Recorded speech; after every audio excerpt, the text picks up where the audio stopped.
Bonjour à tous et bienvenue au webinaire de l'instance bassin enseignement formation emploi de WIWAREM sur les dispositifs territoires zéro chômeur de longue durée. C'est, nous l'espérons, la première étape d'une démarche qui a pour but de faire émerger et se développer un projet pertinent et robuste dans le bassin de WIWAREM. Je suis la coordinatrice de l'instance bassin de WIWAREM. Je vais vous accompagner tout au long de cet événement. Nous sommes très heureux du retour que nous avons reçu à cette initiative, où plusieurs communes et CPAS du bassin sont présents, parfois en nombre. Cela tend à démontrer l'intérêt des acteurs locaux pour le sujet traité. Alors, avant de passer à l'introduction, je vais vous rappeler quelques règles pour bien fonctionner en webinaire. Donc, en fait, aujourd'hui, il s'agit d'une visioconférence en mode réunion Teams qui est enregistrée en vue de réaliser un replay qui sera diffusé après le webinaire. Nous demandons aux participants de désactiver le son et la caméra pendant les présentations. Nous vous invitons aussi à vous laisser guider et à ne surtout pas prendre la main sur le partage d'écran. Tout au long de la rencontre, nous vous demandons d'échanger vos remarques et ou de poser les questions via le chat. Nous avons prévu un temps de questions-réponses après les différentes interventions pour traiter vos remarques et vos questions. Alors, au programme de cette matinée, nous aurons 2 grands temps d'intervention qui seront chaque fois suivis d'un temps d'échange questions-réponses. Dans quelques instants, Madame Wibrin va nous présenter brièvement le dispositif Instance Bassin, nous rappeler les démarches à la base de ce webinaire et les raisons pour lesquelles l'instance se penche sur ce thème. Françoise, je te passe la parole. Merci Laurette. Je pense qu'il y aura une petite vidéo. Bien le bonjour à toutes et à tous et merci de nous rejoindre ce jeudi, malgré des informations extérieures qui sont bien plus dramatiques que ce qu'on peut imaginer chez nous pour le moment. Nous allons avoir en quelques mots une petite présentation vidéo pour vous dire en quoi consiste une instance bassin. Vous voyez les lettres EFE, donc pour la plupart ici, c'est des redites, bien sûr, vous connaissez bien, mais je le rappelle, enseignement qualifiant, formation, emploi. Et ce sont des instances qui fonctionnent depuis février 2015, donc nous sommes déjà maintenant après 7 ans de fonctionnement et nous avons comme mission d'établir dans un premier temps des rapports analytiques et prospectifs à partir de la situation socio-économique de nos territoires et d'élaborer des orientations pour adapter au mieux que ce soit la formation initiale, donc dans l'enseignement, et la formation adulte avec tous les opérateurs présents sur notre territoire. Et d'ailleurs, plusieurs de ces opérateurs du territoire sont présents aujourd'hui et je les en remercie. Alors, vous voyez que nous avons donc ces différentes composantes, enseignement, emploi, insertion professionnelle, formation professionnelle et partenaires sociaux. Et ces instances permettent à tous ces membres de pouvoir chercher par une meilleure connaissance les uns des autres, par la concertation, avoir une meilleure cohérence de l'offre. Et c'est vraiment un travail qui se construit d'année en année, où les partenaires ont vraiment appris à bien se connaître au fur et à mesure et à partager au mieux les intérêts du territoire et les besoins de ce territoire. Là, je pense qu'on peut lancer la vidéo. EFE signifie enseignement qualifiant, formation, emploi. C'est déjà plus clair. Depuis 2015, l'instance bassin EFE poursuit plusieurs missions. Assurer un rôle de concertation et d'interface entre les mondes de l'enseignement qualifiant, de la formation, de l'emploi et de l'insertion socio-professionnelle. Travailler à la cohérence entre l'offre de formation et d'enseignement qualifiant et les besoins socio-économiques du bassin. Développer des projets fédérateurs et innovants qui apportent une plus-value au territoire et à l'ensemble des partenaires. Par exemple, la sensibilisation aux métiers en pénurie et de demain, ou encore l'aide à l'orientation.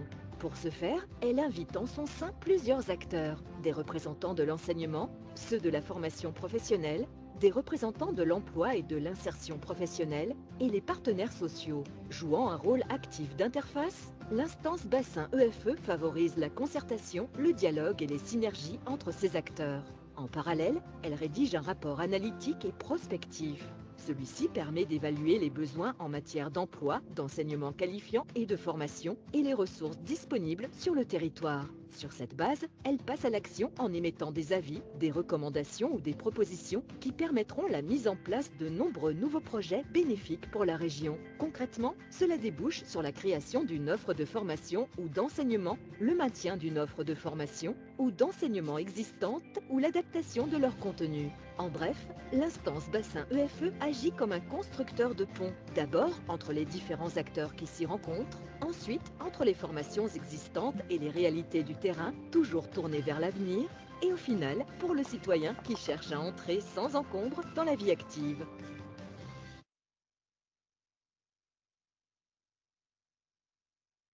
Voilà pour cette courte présentation qui vous permet d'avoir un peu plus une vue d'ensemble sur le travail qui est réalisé avec tous les membres qui composent cette instance, les différentes chambres, chambre enseignement, chambre emploi formation, et nous avons aussi une chambre des opérateurs de formation et d'insertion, une particularité pour WIWAREM, avec, et bien sûr, je les en remercie aussi, toute une équipe, vous en avez plusieurs qui participent à la préparation de ce webinaire. Laurette a déjà eu l'occasion de prendre la parole, et nous avons aussi d'autres chargés de mission, Marianne, Christelle, Magali, qui est aussi là à la technique, et Annick, et je les en remercie déjà pour tout le travail fourni aussi.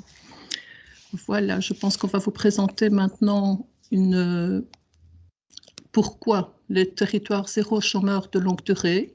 Alors, je suppose que vous en avez déjà entendu parler à plusieurs reprises, et ce projet de territoire zéro chômeur de longue durée figure dans la déclaration de politique régionale donc de cette législature 2019-2024. Elle figure aussi dans la déclaration de politique régionale de la région bruxelloise. Mais c'est quelque chose qui existe en France depuis déjà pas mal d'années. Au départ, à l'initiative de ATD Carmonde, une expérience française, et depuis plusieurs années, dans une dizaine de territoires, mais sans doute que M. Charles et M. Herman pourraient être plus précis que moi à ce sujet. Depuis donc un certain nombre d'années, il y a eu au départ une dizaine d'expériences qui ont été lancées dans des territoires en France, et qui concernait des régions où il y a un fort taux de chômage et un fort taux de demandeurs d'emploi vraiment de longue durée. Mais en partant vraiment d'un principe auquel nous croyons vraiment, c'est que toute personne peut présenter des compétences, et toute personne est, le terme n'est peut-être pas le plus beau ni le plus joli, mais toute personne est employable. Ça veut dire que chez toute personne, à partir du moment où on part d'elle, de ce qu'elle peut produire, de ce qu'elle peut faire, qu'on lui rend une dignité, il y a moyen de construire des projets pour cette personne qui ont été durablement privées d'emploi. Cela, c'est se faisant sur un territoire donné, avec un vrai contrat, pour répondre à des besoins du territoire, des besoins qui ne sont pas nécessairement couverts à ce moment-là. Et pour réaliser ces expériences, il y a une mobilisation des acteurs locaux. Alors, on a évidemment chez nous le modèle des instances bassins, qui composent déjà toute une série, qui sont composés, de toute une série d'acteurs différents. Et c'est vraiment à partir de la mobilisation d'acteurs locaux, mais on peut s'étendre à d'autres acteurs bien sûr, que l'on peut répondre à ces besoins non couverts du territoire. On peut passer. Et donc, je vous l'ai dit, la note d'orientation. Et dès le mois de juillet, bon, ici, c'était bien présent pour l'expérience française. On sait aussi que depuis lors, ça s'est étendu, je pense, entre 40 et 50 projets. On pourra peut-être reposer la question tout à l'heure à M. Charles et M. Herman.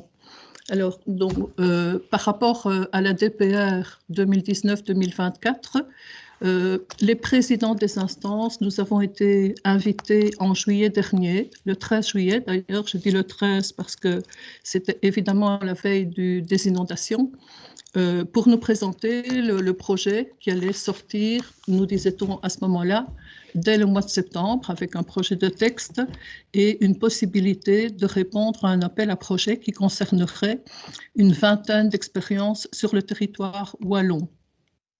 Nous avons, bon, il y a eu évidemment les inondations et pour le moment, On vous fait part d'une série d'informations. Elles ne sont toujours pas définitives, elles ne sont pas encore tout à fait approuvées. On n'a pas encore, pour être clair, un texte tout à fait officiel.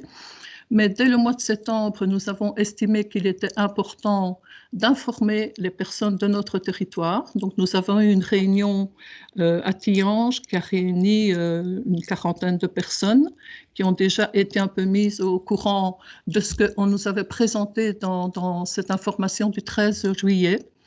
Et puis par après, en instance bassin, nous avons aussi décidé de mettre sur pied un groupe de travail qu'on peut appeler un groupe de réflexion, un groupe exploratoire. Et nous avons déjà eu plusieurs réunions pour être prêts justement pour quand le texte officiel pourrait sortir. Et c'est la raison pour laquelle aujourd'hui, nous sommes présents et nous allons avoir deux interventions qui vont nous en dire beaucoup plus sur vraiment sur la philosophie et le fond de ce projet. Et nous souhaitons évidemment répondre positivement à cet appel à projet. Mais là, on pourra en reparler dans la deuxième partie de ce webinaire. Voilà pour le moment. Merci Françoise pour cette introduction qui permet de bien cadrer et contextualiser la rencontre. Alors, pour mieux comprendre de quoi il s'agit, nous allons tout d'abord visionner une vidéo française qui parle justement de leur expérience territoire zéro chômeur de longue durée, vidéo qui est disponible sur le site t7cld.fr. Voilà, si on peut projeter, merci.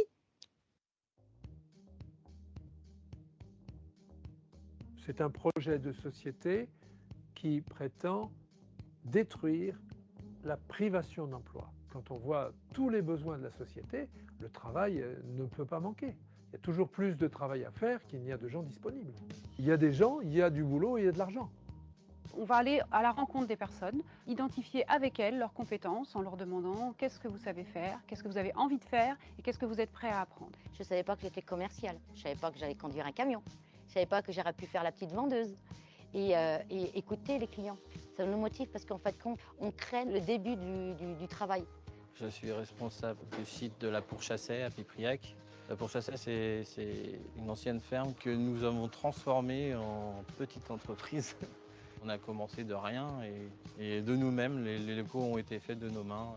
On a des solutions qui sont définies à un niveau local, qui sont définies par les acteurs locaux, par les personnes privées d'emploi elles-mêmes. Et donc on ne fait pas pour quelqu'un, on fait avec les personnes.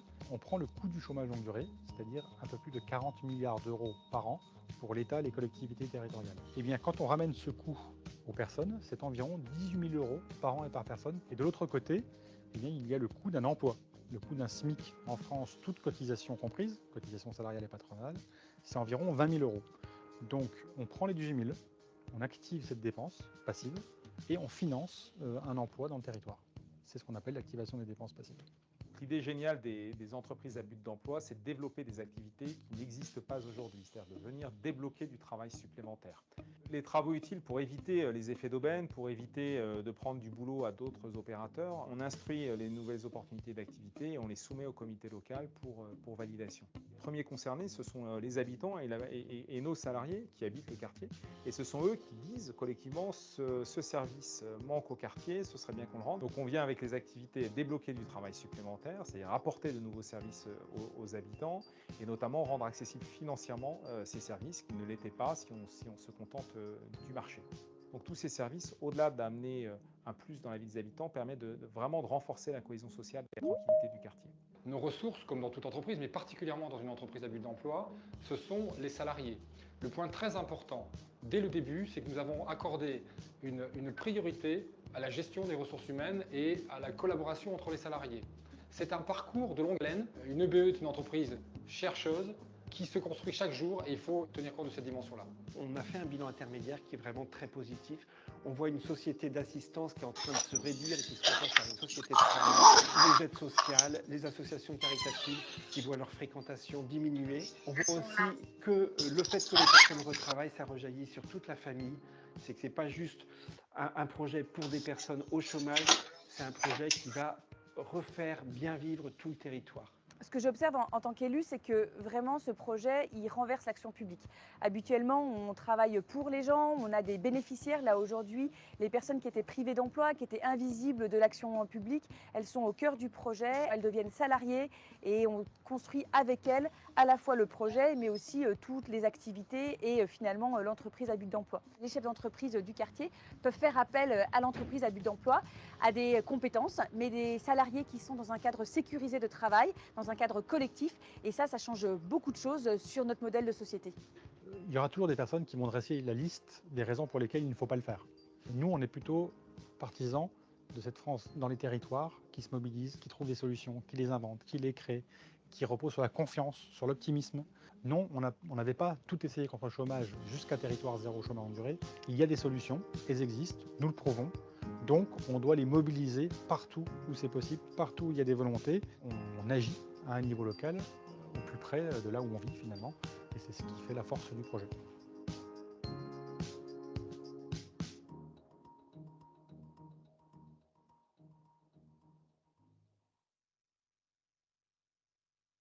Voilà, j'espère que cette vidéo vous a éclairé par rapport à cette expérience territoire zéro chômeur de longue durée. Alors maintenant, nous allons aborder le vif du sujet avec nos intervenants de la matinée, Monsieur Herman et Monsieur Charles. Avant d'aborder leurs interventions, quelques mots sur ces intervenants. Je les invite à s'installer et prendre la main par rapport à la diffusion. Alors, ils ont travaillé ensemble à la réalisation de plusieurs études sur territoire zéro chômeur de longue durée, notamment sur l'analyse de ce dispositif français, mais également sur sa transposition dans les réalités wallonnes et bruxelloises. Alors, Monsieur Charles est coordinateur de recherche au Centre socialiste d'éducation permanente. Il est également chargé de cours en sociologie à l'Université de Louvain et co-animateur du groupe de recherche Travail, Entreprise, Démocratie. Quant à Monsieur Paul Herman, il est connu pour ses chroniques radiophoniques. Il exerce des fonctions tant dans l'éducation permanente au niveau du CESEP que dans le domaine social à la Fédération des services sociaux. Merci, messieurs. Je vous passe la parole. Merci à vous. J'espère qu'on m'entend bien. Voilà. Si on peut me faire un petit signal, le seul visuel. Voilà, parfait, merci. Je vais prendre 30 secondes de votre temps pour faire la jonction entre le reportage que l'on vient de voir et l'intervention que Julien Charles fera avec le PowerPoint sur les 20 conditions d'appropriation, ce dossier que nous avions fait il y a quelques mois. Simplement pour rebondir sur ce qu'a dit l'élu local dans les derniers temps de cette présentation en disant un territoire zéro chômeur, c'est un projet renversant. C'est un projet renversant effectivement parce que si on disait territoire zéro chômeur de longue durée est une proposition qui touche à la réinsertion sociale, on aurait raison, mais seulement en toute petite partie. Si on disait territoire zéro chômeur de longue durée est une proposition qui touche à l'emploi, on aurait un peu plus raison, mais encore pas tout à fait. Si on disait territoire zéro chômeur de longue durée est une proposition qui touche au territoire, à leur manque, à leurs besoins, à leur avenir, on aurait presque tout à fait raison, mais pas encore tout à fait. Si on disait territoire zéro chômeur est une proposition qui concerne la démocratie dans toutes ses étapes et dans tous ses états, là on s'approcherait vraiment du sens de la proposition. Et si on disait territoire zéro chômeur de longue durée est une proposition qui promeut la façon dont la démocratie peut s'emparer des questions qui concernent son avenir même, on sera encore plus proche de ce que sont vraiment ces territoires zéro chômeur, c'est-à-dire des sentinelles locales qui concernent tout autant l'économie que l'écologie, tout autant le climat que le social, tout autant la fin du monde que la fin du mois. Il ne s'agit donc pas d'un projet en plus dans l'arsenal de la lutte contre le chômage que l'on connaît bien, et rien de tel n'existe à ce jour sur le territoire belge. Rien qui soit à la fois, je dirais, aussi cohérent et aussi plein, aussi rempli de possibilités. Ce n'est pas au métier en pénurie que ce projet répond, je dirais c'est plutôt à la pénurie des métiers qui n'existent pas encore et dont nous aurons besoin, et à la pénurie de la façon dont nous entrevoyons l'emploi avec les plus vulnérables et les plus défavorisés d'entre nous qui peuvent effectivement, à l'occasion de cette proposition, être à l'origine d'un renouvellement de la notion même de travail et d'emploi. Voilà, je vais céder la parole à ce à ce PowerPoint dont vous apercevez la première étape depuis un bout de temps. Julien Charles va nous présenter les finalités de l'expérimentation. Voici Julien, je te passe la parole. Merci Paul. Bonjour à toutes et à tous. Je vais, dans un premier temps, simplement répéter dans d'autres termes ce que vient de dire Paul. Et ici, vous avez la couverture du dernier numéro du magazine du CESEP qui s'appelle « Secouez-vous les idées » qu'on a consacré au travail et qu'on a structuré autour de 3 axes qui sont démarchandiser, dépolluer, démocratiser, si vous arrivez à lire le jaune sur le fond grisâtre, qui sont aussi les 3 parties d'un ouvrage qui a été publié au tout début suite à une carte blanche signée par 3000 académiques dans le monde, qui a donné lieu à un livre qui s'appelle le Manifeste du travail. C'est les 3 parties de ce manifeste qui structurent aussi cet ouvrage, ce magazine, et qui sont, en fait, pour reprendre les termes qu'on utilise avec Paul pour en parler, l'idée c'est que vraiment il s'agit de saisir ensemble ces 3 axes et de ne céder sur aucun des 3. C'est ce que disait Paul avec d'autres termes, en disant qu'avec le projet Territoire Zéro Chômeur, parce qu'il partage ces 3 finalités à la fois et qu'il les prend dans un même mouvement avec un même projet, il s'agit d'une part de démarchandiser. Alors concrètement, qu'est-ce que ça veut dire démarchandiser le travail? C'est l'objet historique de l'Organisation internationale du travail. C'est l'idée de pouvoir assurer le fait que le travail n'est pas une marchandise. Et donc, ce n'est pas un bien qu'on s'échange de la même façon que les autres. Pourquoi est-ce que ce n'est pas un bien qu'on peut s'échanger de la même façon que les autres, particulièrement dans nos sociétés? C'est non seulement parce que le travail donne accès à des revenus qui sont nécessaires pour vivre, et ça, il est absolument fondamental de le rappeler, mais aussi à tout un ensemble de droits, et vous le savez très bien, sans doute plus que moi, vous y êtes confrontés au quotidien, que les personnes qui sont privées de travail, et particulièrement qui sont privées d'emploi, donc qui sont privées d'un contrat de travail, elles sont aussi privées de toute une série de droits qui sont liés au fait d'exercer un travail dans un cadre salarié. Et typiquement, le droit aux allocations de chômage, il est lié à votre capacité à avoir travaillé préalablement dans le cadre d'un emploi. Votre droit à la formation sont aussi inscrits dans votre capacité à être en emploi. Donc il y a tout un enjeu, donc il n'y a pas seulement l'enjeu du revenu, mais il y a aussi tout un enjeu de droits sociaux qui sont liés à cette idée de démarchandisation. Et l'idée du projet territoire, c'est d'aller chercher les personnes qui sont les plus éloignées de l'emploi pour leur donner accès à l'emploi, mais pas simplement à un emploi. L'emploi, c'est un peu l'enveloppe juridique du projet. L'enjeu, c'est aussi et surtout de fournir du travail, parce que le travail, c'est là qu'il y a du sens à ce qu'on fait. Et c'est ce que disaient dans d'autres termes les intervenants dans la vidéo. Il existe sur nos territoires des besoins auxquels les entreprises classiques, les entreprises d'économie sociale, l'État ne parviennent pas aujourd'hui à répondre. Et on l'a vu, on parlait du 13 juillet, donc de son lendemain et des inondations, on se l'est pris en pleine face à ce moment-là. Il y a des besoins auxquels l'État n'est pas capable de répondre du jour au lendemain, et les entreprises d'économie sociale et le marché non plus. C'est les citoyens mobilisés qui ont pu prendre en charge une série de choses. Ça ne veut pas dire que l'État et l'économie sociale n'ont rien fait, ça veut dire qu'ils ne sont pas les seuls à pouvoir agir. Donc il y a des besoins, dans ce cas-ci extrêmement ponctuels, mais c'est aussi des besoins beaucoup plus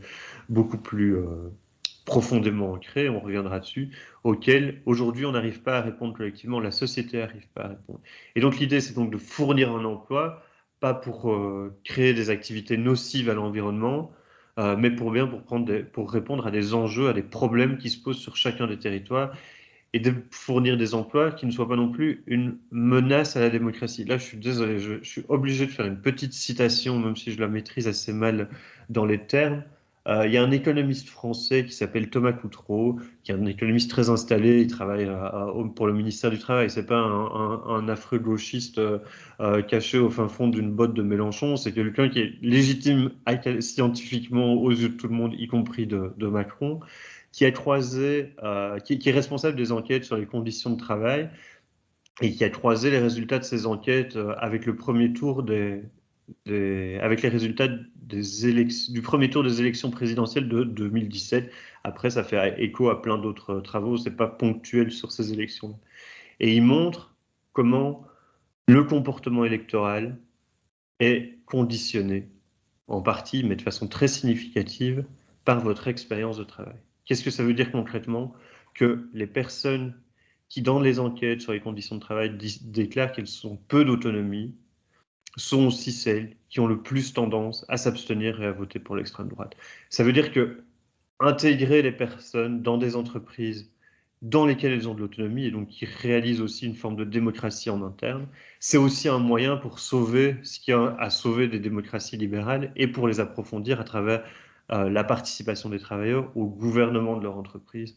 On reviendra là-dessus en détail au fur et à mesure de la discussion.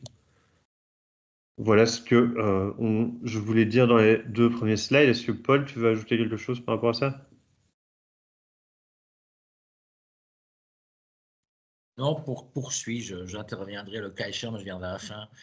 Vas-y, vas-y. Ok. Alors, comme on l'a dit, je vais rajouter vite 3 slides pendant la présentation de tout à l'heure. Il y a effectivement 10 territoires. Donc, les territoires zéro chômeur en France, c'est une façon de réaliser concrètement ces 3 principes. En France, il y a donc 10 territoires qui ont été reconnus en 2017, dans lesquels il y a des entreprises qui continuent à travailler aujourd'hui, avec 800 emplois, si mes souvenirs sont bons. En 2020, il y a 150 nouveaux projets qui sont candidats, il y en a 60 qui seront financés au fil de l'eau entre 2022 et 2027. Au fil de l'eau, ça veut dire que quand les projets sont suffisamment mûrs, le fonds d'expérimentation, qui est l'organe qui les finance, qui les accompagne, leur donne les financements pour créer une entreprise. Alors, concrètement, qu'est-ce qui s'est passé? Cette loi en France qui soutient les territoires zéro chômeur de longue durée a été votée à l'unanimité par l'Assemblée nationale, ce qui est potentiellement inquiétant de savoir que le Front national a voté pour, mais passons outre cette question. Qu'est-ce qui a été créé? Il y a 3 institutions qui ont été créées et qui sont, à mon avis, qu'il est nécessaire de rappeler. D'une part, il y a un comité local pour l'emploi qui est institué sur chacun des territoires. Et en fait, ce comité local pour l'emploi, il existe avant même le dépôt de la loi dans la plupart des cas. Il y a des gens sur les territoires qui sont mobilisés de longue date pour produire ce que dans les décrets sur les centres culturels on appelle l'analyse partagée du territoire, ce que l'instance bassin fait aussi à son échelle, et donc qui pose des constats sur la situation de l'emploi, de la formation sur son territoire, et qui est aussi confronté à certaines limites des politiques d'emploi et de formation actuelles, et qui constate aussi les conséquences délétères du fait qu'on ne parvienne pas à répondre à ces enjeux-là, et que, on en discutait tout à l'heure avant le début de la réunion, je connais un peu mieux le cas de Farciennes dans la périphérie de Charleroi. On est dans des situations où il n'y a juste pas d'emploi à proximité. Les entreprises désertent le territoire. Il n'y a même pas d'entreprise d'économie sociale, ou en tout cas beaucoup moins que sur le reste du territoire wallon. À un moment, faire du job coaching, faire de la formation, faire de l'alphabétisation, tous les acteurs locaux constatent que ça ne suffit pas à amener les gens dans des emplois, et encore moins dans des emplois de qualité. Et donc, sur ces constats communs se construit ce que les Français, dans les termes d'ATD, appellent la fabrique du consensus, et ce qu'on pourrait reformuler comme une ambition commune de lutte contre la privation d'emploi. Et ils se rendent compte, au fur et à mesure de leur construction, que le territoire zéro chômeur de longue durée est un moyen de parvenir à ça. Et donc, qu'est-ce qu'ils vont faire dans un premier temps, une fois qu'ils vont être reconnus comme par le fonds d'expérimentation comme un projet? Donc tout ça, c'est avant même le financement, et ça se passe en France. Une fois qu'ils sont financés et qu'ils savent qu'ils vont avoir des sous pour recruter les gens, ils commencent à partir à la recherche des personnes privées durablement d'emploi sur le territoire. Alors, je suis désolé de dire personnes privées durablement d'emploi. Je vous épargne l'acronyme français des PPDE, mais c'est quand même important de s'arrêter une seconde dessus. C'est pas des chômeurs, contrairement à ce que le nom territoire zéro chômeur dit. C'est pas seulement des chômeurs, les personnes qui sont privées d'emploi, vous le savez, c'est aussi des bénéficiaires du RIS, c'est aussi des personnes qui sont à la mutualité depuis longtemps, c'est aussi des personnes qui sont hors de tous les radars. Et donc, aller identifier qui sont les personnes privées durablement d'emploi sur un territoire, ça prend du temps parce que ça nécessite d'aller au-delà des publics classiques de chacune des associations d'insertion socio-professionnelle et de lutte contre la pauvreté. Ça nécessite de ne pas se contenter des listes administratives parce qu'il y a des gens qui sont repris sur aucune de ces listes. Donc, il y a tout un travail là qui va quasi faire du porte-à-porte pour pouvoir aller justement identifier qui sont les personnes privées d'emploi. Ce qui est intéressant de pointer à cet égard, c'est que cette définition n'est donc pas administrative. Qui sont les candidats potentiels à l'expérimentation? En France, c'est toutes les personnes privées durablement d'emploi depuis 1 an. Et dans les faits, savoir si telle ou telle personne est oui ou non éligible au projet, c'est sur chacun des territoires que la décision est prise, parce que ce n'est pas seulement des critères administratifs et parce que ça peut évoluer. Typiquement, si vous avez une mission d'intérim pendant 1 semaine durant l'année qui vient de s'écouler en France, 99% des territoires considèrent que vous êtes privé d'emploi malgré le fait que vous ayez une petite expérience d'emploi pendant ce temps-là. C'est pas ça qui va vous faire tomber sous le statut. Donc il y a un enjeu là vraiment de décentralisation de la décision et aussi de calibrage du territoire. C'est-à-dire qu'en France, on est sur des territoires de 10 000 habitants pour pouvoir vraiment opérer ce porte-à-porte à certains moments. En Wallonie, on en reviendra, on est sur 15 000. Je crois que les 5 000 de différence ne sont pas décisifs, mais il y a quand même quelque chose là qui se passe dans l'élargissement du territoire. La deuxième chose que fait ce comité local pour l'emploi, c'est qu'elle explore les besoins du territoire, non seulement avec les entreprises qui auraient des besoins, mais aussi et surtout avec ses habitants. Et parmi les habitants, les personnes privées durablement d'emploi elles-mêmes sont une pièce centrale du dispositif d'exploration des besoins du territoire. Dans la discussion, on pourra éventuellement vous parler de ce qu'on a fait dans la cité moderne à Berchem-Saint-Agathe autour de ce projet. Voilà. Juste maintenant, une petite pause pour passer entre le comité local pour l'emploi, donc qui doit identifier, fabricant du consensus, pour le dire dans le terme français, identifier les personnes privées d'emploi, identifier les besoins du territoire. À partir de là, l'enjeu qui est hyper délicat, mais qui réussit quand les conditions sont rassemblées, c'est de passer d'un projet de territoire qui a été construit par le comité local à un projet d'entreprise. Parce qu'il s'agit bien de créer une entreprise. Et donc, c'est-à-dire qu'une fois qu'on a identifié les personnes, après, il faut passer au recrutement de ces personnes-là. Une fois qu'on a identifié les besoins du territoire, il faut les convertir en activité économique. Et ça se fait pas en un claquement de doigts. C'est assez compliqué dans certains cas. Et ça nécessite une expertise et donc un financement ad hoc. Et parmi les choses positives qui se passent lors de l'importation du dispositif en Wallonie, il y a la reconnaissance quand même du coût de ce passage-là et donc le fait qu'il va y avoir des moyens qui vont être alloués à travailler ce passage, même si c'est encore un peu délicat.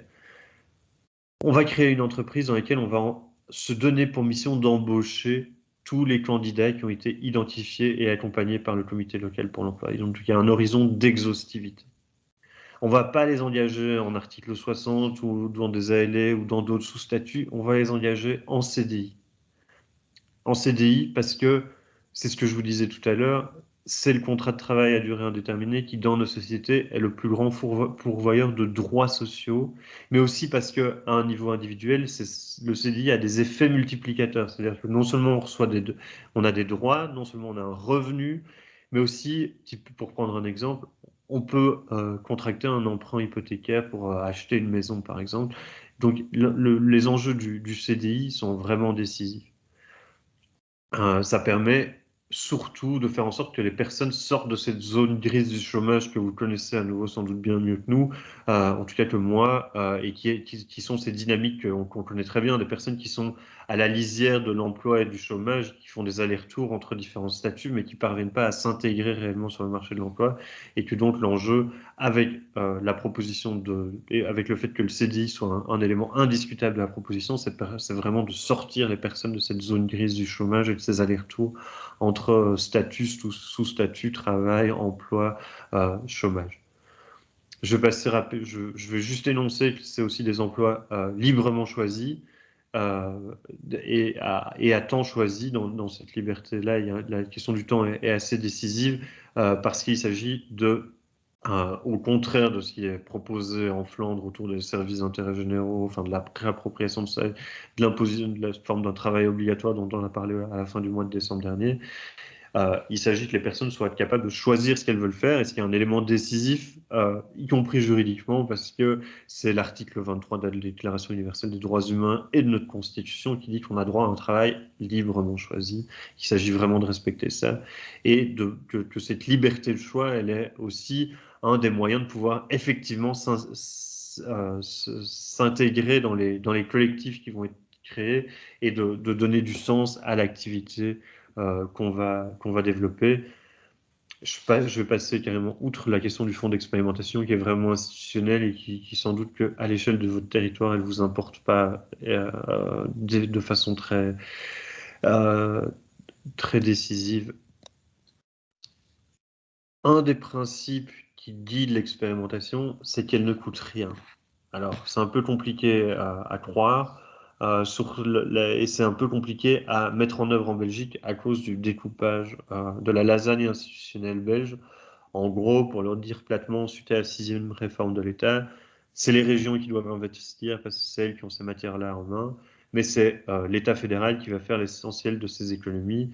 Vous avez peut-être vu passer à nouveau au mois de décembre dernier cette petite infographie qui est issue d'une étude réalisée par la KUL sur le projet Territoire zéro chômeur de longue durée, et qui montre que, pour le faire rapidement, si on investit 40 000 euros par an et par personne remise à l'emploi, et qu'on dote chacune des entreprises à but d'emploi d'un fonds de moyens pour faire de l'investissement aussi, parce qu'il s'agit bien de créer une entreprise, et donc parfois d'acheter des locaux, d'acheter des machines et ce genre de choses, on parvient à partir de la 5e année à avoir un retour sur investissement de l'ordre de 100 000 euros quasiment. C'est-à-dire qu'il va avoir des bénéfices directs qui vont être liés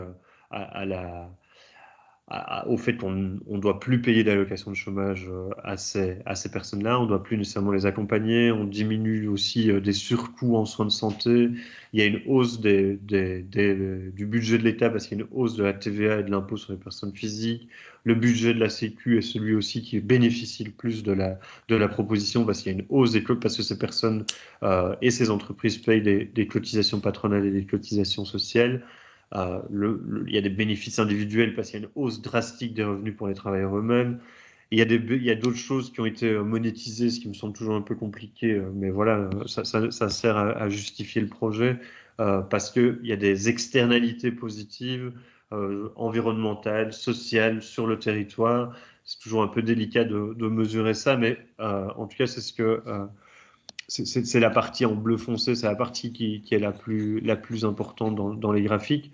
Mais passons outre cette question de est-ce qu'on peut monétariser les externalités positives sur l'environnement ou pas, même sans les compter, alors qu'on voit qu'elles sont colossales, on arrive quand même à avoir un projet qui est positif pour le portefeuille de la collectivité locale. Et ça, c'est sans parler de tous les effets sur la démocratie dont je parlais tout à l'heure et dont Paul avait parlé au départ. Donc, le premier élément de justification du projet en France, c'est donc celui de la neutralité budgétaire. Et on voit que si on est ambitieux, c'est-à-dire qu'on finance beaucoup les entreprises, on va avoir encore plus de retour sur investissement. Et donc, c'est même pas une neutralité, c'est un investissement.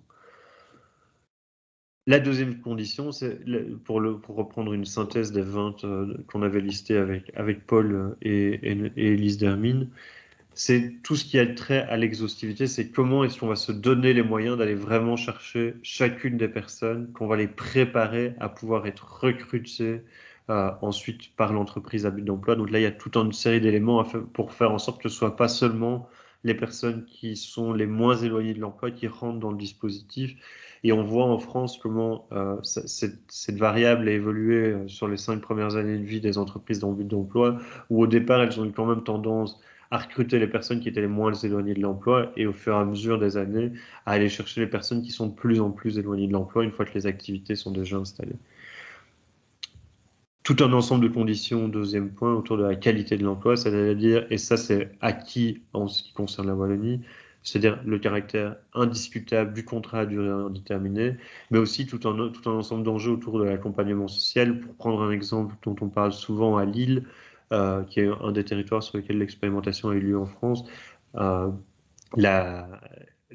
avoir à nouveau un salaire, c'est aussi courir le risque, si vous êtes si vous avez des dettes, d'avoir à nouveau des saisies sur salaire. Et donc, il y a tout un enjeu d'accompagnement social autour du retour à l'emploi qui est absolument nécessaire pour que les gens ne se retrouvent pas avec moins d'argent que ce qu'ils avaient au départ. Il y a un gros enjeu aussi qui, lui, est à nos yeux sous-estimé par la Wallonie à l'heure actuelle, qui est l'ancrage territorial, à la fois dans la façon dont le projet doit être construit. Ici, les territoires vont avoir 2 mois pour déposer un projet au FSE, donc toute la dynamique de construction, de partage des constats et puis de construction des propositions, il n'y a pas le temps de les faire. Donc, sur le test, dans la situation actuelle, donc ça nous semble vraiment problématique, mais ça n'empêche que et c'est ce qui est quand même enthousiasmant dans la situation wallonne, il n'y a pas d'obligation à avoir un ancrage territorial fort, mais il est possible pour des projets ambitieux de se développer dans le cadre des financements qui vont être alloués via le FSE et la région en propre. Après, il y a tous des enjeux autour de la structuration juridique de l'entreprise elle-même et de la place que vont avoir les travailleurs, y compris non seulement via si on construit des entreprises de taille suffisamment grande, via les organes de représentation classiques, mais aussi ce qu'en France, ils appellent des SIC, c'est des sociétés coopératives d'intérêt collectif, ça veut dire des coopératives multicollèges. Pour le dire de façon claire, ça veut dire qu'il y a différents types de parties constituantes à ces entreprises, les pouvoirs locaux, les bénéficiaires des services, les travailleurs, puis on peut en ajouter d'autres.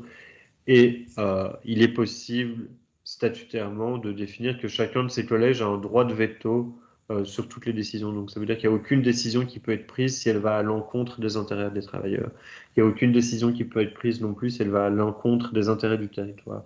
Il y a des enjeux vraiment à penser, à anticiper autour de l'entreprise qui sont vraiment décisifs et qui concernent, je viens de le dire, des enjeux juridiques, mais aussi des enjeux très matériels. Et typiquement en France, on a vu que la question, aussi simple soit-elle, des bureaux et des locaux des entreprises avait été largement sous-estimée, du coût des investissements en matières premières et en outils avait été complètement sous-estimé. Dans toutes les études économiques, depuis lors, on a montré qu'il était absolument nécessaire de prendre ça en charge. J'ai encore des doutes sur la capacité du FSE à financer ça, mais il y a de la place pour le faire, même si ça va nécessiter une ingénierie administrative considérable de la part des projets qui vont émerger, et donc voilà, une forme d'inégalité de traitement entre les projets de territoire, et c'est ce qu'on observe aujourd'hui, une inégalité de traitement entre des territoires qui vont être bien mobilisés autour des enjeux propres au territoire et qui ne vont pas nécessairement être capables de structurer rapidement une entreprise. Et puis peut-être quelques entreprises déjà existantes, par exemple une grosse boîte de titres-services qui verrait dans ce financement territoire zéro chômeur ce que les économistes appellent un effet d'aubaine. Et donc ils vont simplement se saisir de cette enveloppe budgétaire-là pour continuer à faire ce qu'ils faisaient déjà, ce qui nous semble quand même vraiment, vraiment problématique en regard des ambitions dont on a collectivement besoin aujourd'hui pour se sortir, encore plus pour se sortir de la crise suscitée par le Covid. Les 5 points qui sont ici, en fait, c'est des points que j'ai déjà énoncés sous d'autres thèmes, et c'est pour essayer d'atterrir un peu sur les enjeux pratiques les enseignements pratiques qu'on peut tirer à partir de ce qu'on connaît de la France et puis des débuts de l'expérimentation en Belgique.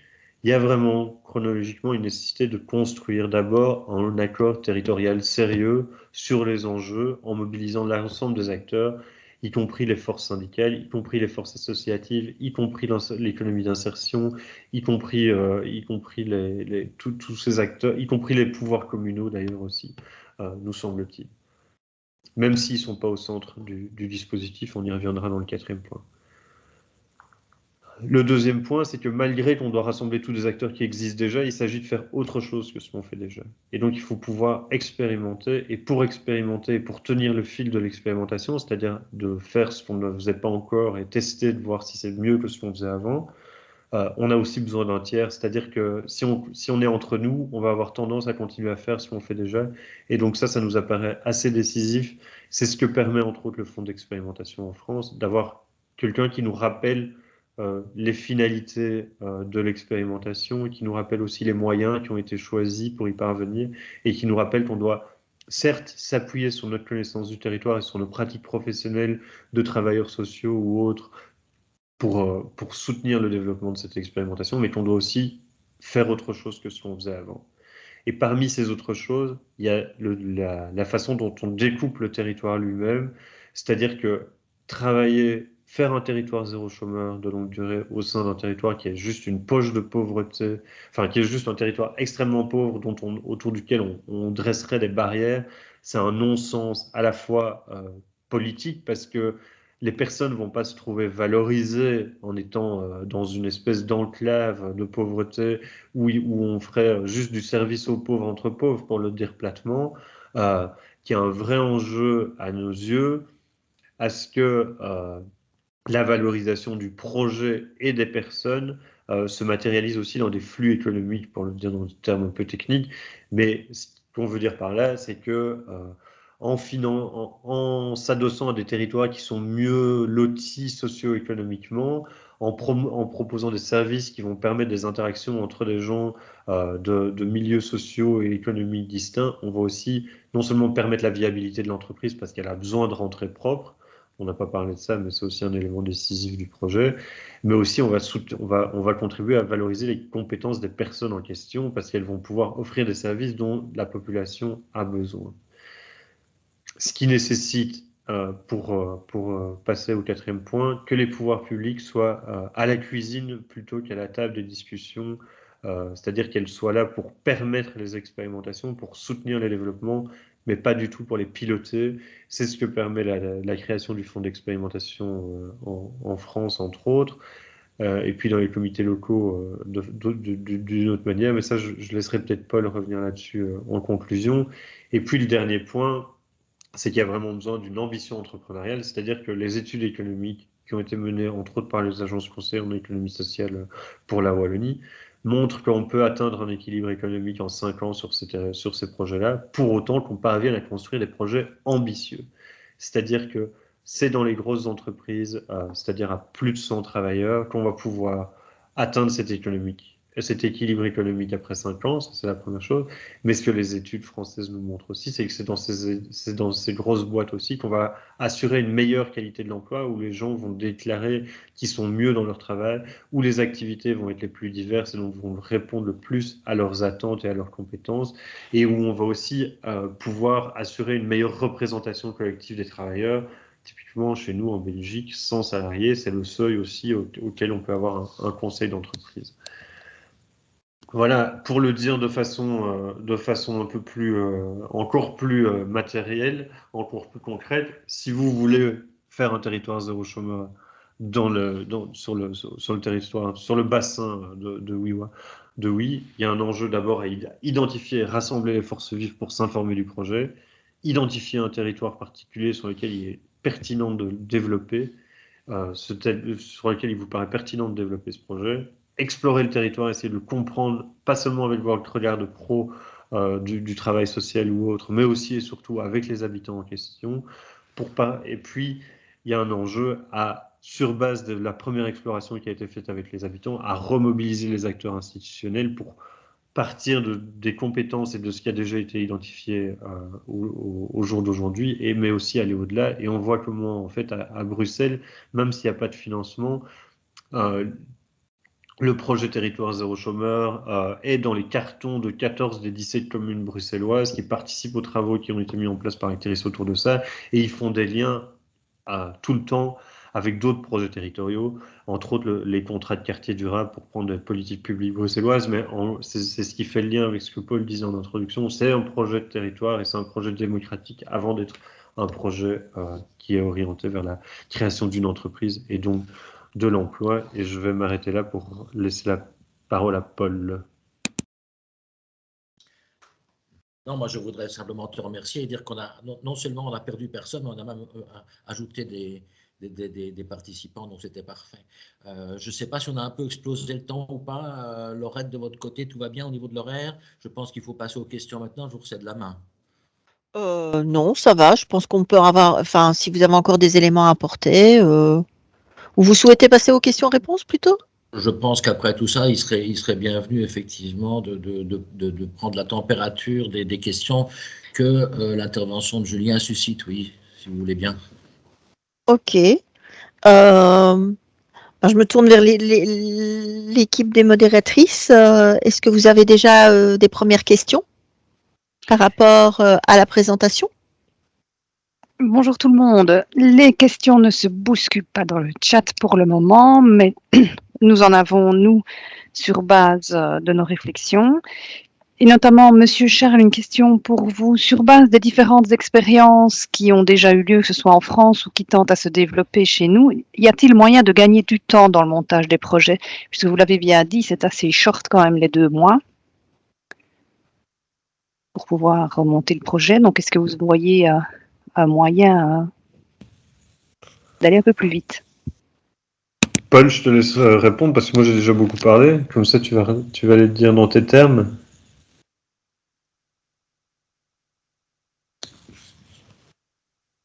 Est-ce qu'il est là?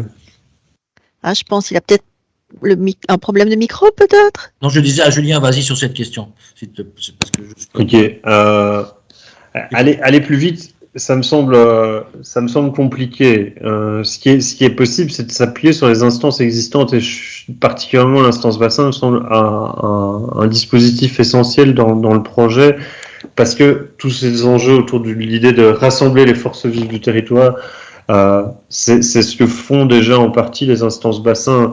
Donc je crois qu'il faut pouvoir s'appuyer sur ça. Je crois que l'autre chose, quand il s'agit d'identifier le territoire, pour reprendre le deuxième point que je nommais, je crois qu'il faut essayer de voir aussi des territoires dans lesquels il y a déjà d'autres projets qui mobilisent les habitants, qui ont des enjeux aussi sur le d'aménagement urbain ou d'aménagement rural, suivant les communes en question, qui, en gros, essayer de faire le lien entre le projet territoire et d'autres projets qui sont déjà existants sur le territoire en question, parce qu'il ne s'agit pas juste de créer de l'emploi, il faut qu'il y ait une dynamique territoriale, et celle-là, c'est pas simplement la création, l'allocation de quelques centaines de milliers d'euros à une entreprise à but d'emploi qui va pouvoir créer cette dynamique territoriale. Donc je crois que vraiment ça c'est les enjeux sur lesquels il est nécessaire sur lesquels on doit pouvoir s'appuyer pour identifier le territoire et rassembler les forces vives. Après sur l'exploration du territoire, je pense qu'il est possible d'aller assez vite avec des dispositifs extrêmement légers, rencontrer les habitants sur le territoire, identifier ce que eux perçoivent comme étant les besoins du territoire. C'était un peu, je ne l'ai pas redit oralement, mais je l'avais écrit, c'était un peu cavalier sans doute comme formule quand Paul et moi on écrit dératiser avant d'employer, mais ce qu'on veut dire par là c'est qu'il y a des enjeux sur les territoires et des besoins sur les territoires sur lesquels il faut répondre, auxquels il faut répondre avant de pouvoir aller plus loin et créer cette entreprise. Pour parler de façon extrêmement personnelle, quand on était à Berchem pour identifier les besoins du territoire et les compétences des habitants cet été avec le CPAS, j'ai passé la moitié de mon temps à réparer les vélos des gosses dans la rue parce que c'était les premières choses qu'il y avait à faire. Quand on est parti, on a rappelé à tous les habitants à tous les pouvoirs publics que s'ils ne traitaient pas le problème des tunnels ratiers qui passaient sous les maisons et dans les jardins de chacun des habitants de cette cité, ils ne pouvaient pas espérer que les habitants du territoire reprennent confiance et s'investissent dans ce type de projet. Donc voilà, je pense qu'il y a un enjeu aussi d'être capable de répondre aux problèmes et de réparer rapidement certains enjeux en même temps qu'on anticipe l'avenir, c'est-à-dire d'être en prise, d'essayer d'articuler le présent et le futur de façon aussi efficace que possible. Et après, je crois qu'il faut assez rapidement se poser la question de l'entreprise et donc s'équiper de structures, s'équiper de partenaires économiques sur le territoire. Et ça, je crois que les agences conseils d'économie sociale sont un allié potentiel, mais je pense qu'il y en a beaucoup d'autres et qu'il faut pouvoir faire avec les ressources du territoire sur ces enjeux-là aussi. Oui, je vais juste ajouter, Julien, sur cette question. Alors, donc sur cette articulation nécessaire pour réduire on va dire la distance sociale, pour employer des termes qu'on a employés dans d'autres circonstances, la distance sociale entre les personnes éloignées de l'emploi et les autorités, quelque forme qu'elles aient, même associatives. De fait, l'articulation entre tout ce que ces organes et ces institutions peuvent offrir est importante. La dératisation, qui était la condition sine qua non quelque part de la reprise de confiance, en disant très bien, on veut bien parler de l'avenir, mais le problème concret qu'on rencontre maintenant, c'est un problème de rats. Ce problème-là était le premier pas pour effectivement permettre un autre. Et pour être très concret et très pragmatique, ça a pris 3 mois de négociations avec les autorités pour arriver à dératiser le territoire avec un conflit de responsabilité entre la commune et les logements sociaux, enfin comme d'habitude. Mais enfin, c'était un problème qui traînait depuis 5 ans et qui a été résolu en 3 mois. Donc, voilà, c'est à peu près le temps qu'on peut donner à ces questions. Donc oui, il y a moyen d'aller rapidement, même si effectivement cette rapidité, elle est conditionnée par une grosse articulation entre toutes les forces vives du territoire, effectivement. Ok, merci beaucoup. Alors, sur cet entretemps, d'autres questions sont arrivées, notamment une personne qui dit souhaiter développer un projet territoire zéro chômeur dans la région liégeoise, plus spécifiquement sur la commune d'Herstal, et qui s'interroge sur la pertinence de créer une structure juridique propre ou de développer le projet au sein de leur ASBL, qui est un CISP, et demande votre avis par rapport à ça.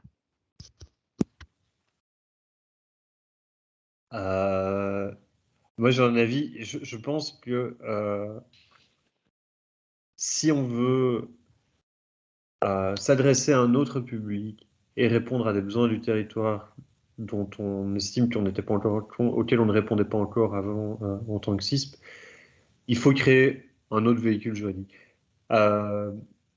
Pourquoi? Parce qu'il y a des enjeux de gouvernance et d'arbitrage qu'on doit faire quand on pilote une entreprise, que ce soit une ASBL ou une coopérative ou quel que soit son statut, qui font qu'à un moment, si on est CISP et qu'on bénéficie de subsides de la région, parce qu'on mobilise certains publics dans des formations ou autres, on va avoir tendance naturellement, et je condamne personne à aller vers ce public-là, parce que c'est celui-là qui va nous permettre de répondre à nos formations. C'est aussi ce public-là qu'on connaît, et que donc s'il s'agit d'employer ces personnes, c'est ces personnes-là qu'on va employer en premier lieu.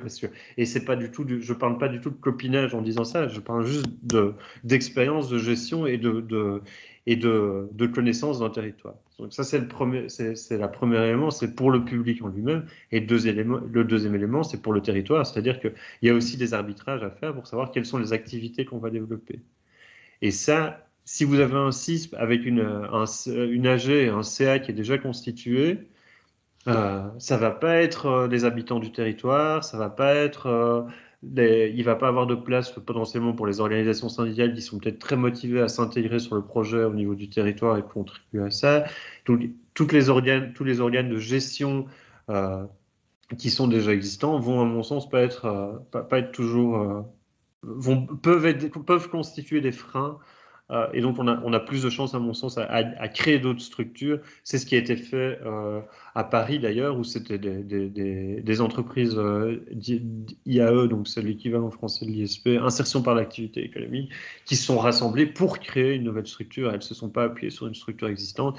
Et contrairement à ce que certains au cabinet risque de vous dire, le statut de BE, c'est pas un statut juridique, il ne faut pas modifier le code des sociétés, ça n'a rien à voir. Donc créer une entreprise à but d'emploi, c'est pas créer un nouveau statut, c'est des entreprises déjà existantes, c'est des formes juridiques déjà existantes. En France, association de loi 1901 ici, que je vous l'ai dit, donc l'équivalent d'une ASBL ou d'une société coopérative chez nous.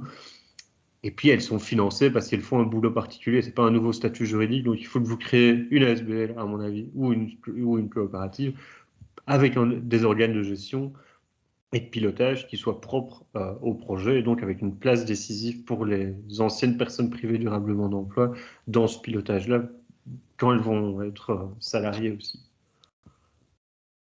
Merci. Dernière petite question pour le moment. Comment déterminer concrètement un territoire de 15 000 habitants pour le projet Wallon? Quelle découpe pour un territoire sans obligatoirement un ancrage territorial fort au-delà d'un quartier poche de pauvreté, comme vous l'avez dit? On peut expliquer ce qu'on a fait sur Bruxelles, peut-être. Voilà. Donc, en fait, notre approche bruxelloise avec les responsables associatifs, communaux, enfin, est basée sur, non pas des quartiers, mais sur des secteurs statistiques. Le secteur statistique, c'est la plus petite, les plus petites données statistiques qu'on peut avoir en Belgique. C'est fort intéressant. C'est fort intéressant parce que ça concerne quelques rues parfois, avec la population donnée sur ces quelques rues. Et les statistiques donnent accès effectivement au taux de revenus, à toutes sortes de données qui sont fortement intéressantes et qui peuvent effectivement contribuer à mixer, alors là pour être clair, à mixer les endroits les plus pauvres avec des endroits socialement ou économiquement mieux lotis, on va dire ça comme ça, qui permettent effectivement d'assurer une espèce de fluidité, une porosité en tout cas entre ces zones territoriales, plutôt que d'enfermer le territoire zéro chômeur dans des poches effectivement complètement compartimentées qui seraient dédiées aux pauvres entre eux, si on peut le dire comme ça. À Paris, ils ont vécu ça d'une manière très très claire.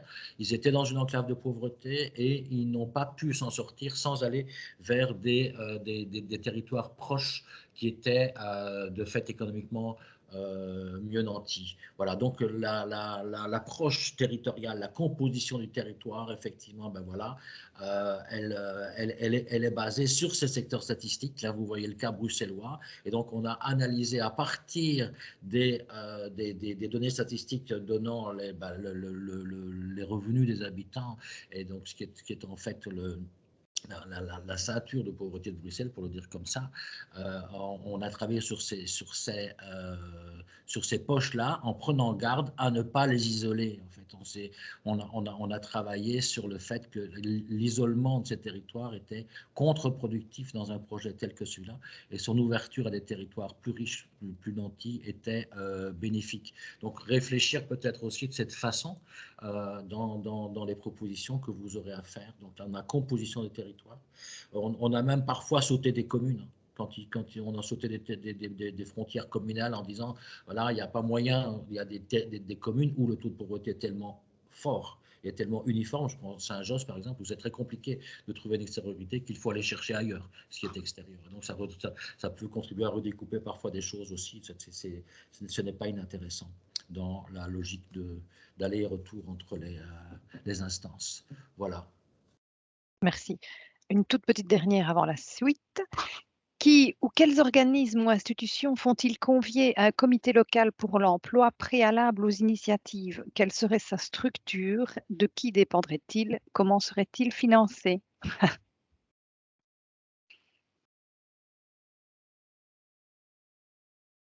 Lequel des deux souhaite répondre? On alterne. C'est facile d'alterner, pas de répondre à la question, justement. Je pense qu'il n'y a pas une réponse toute faite, parce que ça doit être lié à la situation de chacun des territoires. Qui sont les interlocuteurs pertinents? On ne peut pas le définir à votre place sur le territoire. Je pense qu'il existe des bases de données qui peuvent vous servir. Et typiquement, s'il y a un CISP sur le territoire en question, à mes yeux, ce serait une erreur de ne pas le convier. S'il y a une entreprise qui est affiliée à la Fédération Ressources, pour parler de gens que je connais, donc les entreprises d'insertion active dans l'économie circulaire, ce serait encore plus dommageable de ne pas les intégrer au dispositif pour les mobiliser autour du projet que vous êtes en train de construire. Mais là, je parle de choses vraiment très, très, très concrètes. Et donc, je pense qu'il faut commencer à regarder. Il existe des bases de données sur les entreprises d'économie sociale et vous pouvez simplement les demander. Vous sortez la liste et vous commencez à regarder ceux que vous connaissez qui sont présents sur le territoire ou qui sont présents à sa frontière. Et pour ne pas les citer, Ressources, la Fédération d'économie sociale active dans l'économie circulaire, ils sont en attente de vos demandes. Si vous voulez savoir s'il y a des membres de leur fédération qui sont sur votre territoire ou qui sont à proximité ou qui pourraient s'intégrer, ils pourraient venir s'adosser au projet. Donc ça fait partie des ressources, sans mauvais jeu de mots, parce que c'est des entreprises d'économie sociale et donc ils sont capables aussi de structurer un projet économique au départ. Après, je pense que le CPAS et la commune, c'est aussi des interlocuteurs décisifs. Je pense que les partenaires sociaux, à savoir essentiellement les organisations syndicales, sont aussi des interlocuteurs importants, même si malheureusement, on se rend compte souvent quand on travaille avec eux à ces échelles-là, qu'ils ont une méconnaissance de cette échelle d'action qu'est le territoire, le quartier, ou que c'est. Mais ça n'empêche que je pense que c'est important de les avoir dans le comité local pour l'emploi de façon assez rapide. Et puis, les principaux concernés doivent aussi se retrouver d'une façon ou d'une autre dans le territoire, dans le projet, dans le comité local. C'est-à-dire qu'en France, les personnes privées durablement d'emploi qui sont mobilisées par le comité local pour l'emploi deviennent des membres de ce comité local pour l'emploi.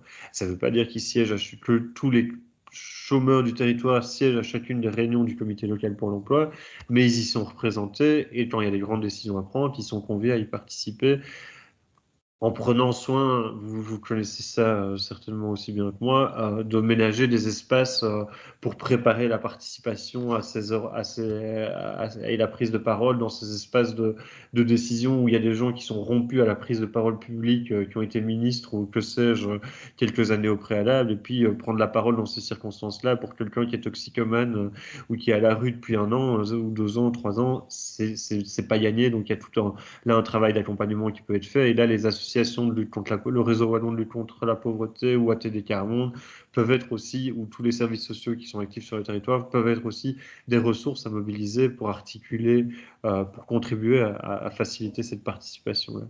Et donc, peut-être juste sur ça, en France, à nouveau, c'est vraiment très surprenant, mais cette loi sur les territoires zéro chômeur, en fait, elle est assez vide. C'est-à-dire qu'elle promeut des principes, elle identifie quelques moyens, mais elle ne dit pas qui doit absolument se retrouver dans le comité local pour l'emploi. Il y a deux, trois termes qui sont mobilisés. Il faut que la commune soit mobilisée, ce genre de choses. Mais c'est vraiment très, très faible comme contrainte juridique. L'enjeu étant vraiment que ce soit des comités locaux pour l'emploi qui soient ad hoc. Donc, pas comme le capitaine, mais qui soient propres à chacune des situations. Paul, tu pourras peut-être repréciser certaines choses que j'ai dit de façon un peu maladroite, à part mes jeux de mots pourris. J'allais terminer par un autre, puisque effectivement notre temps de parole, je pense, est écoulé. Vous aurez donc toutes et tous compris que dans territoire zéro chômeur de longue durée, il n'y a vraiment que territoire qui est exact. Donc le reste, effectivement, est sujet à approximation et à interprétation. Et de fait, ce que vient de dire Julien est fondamental.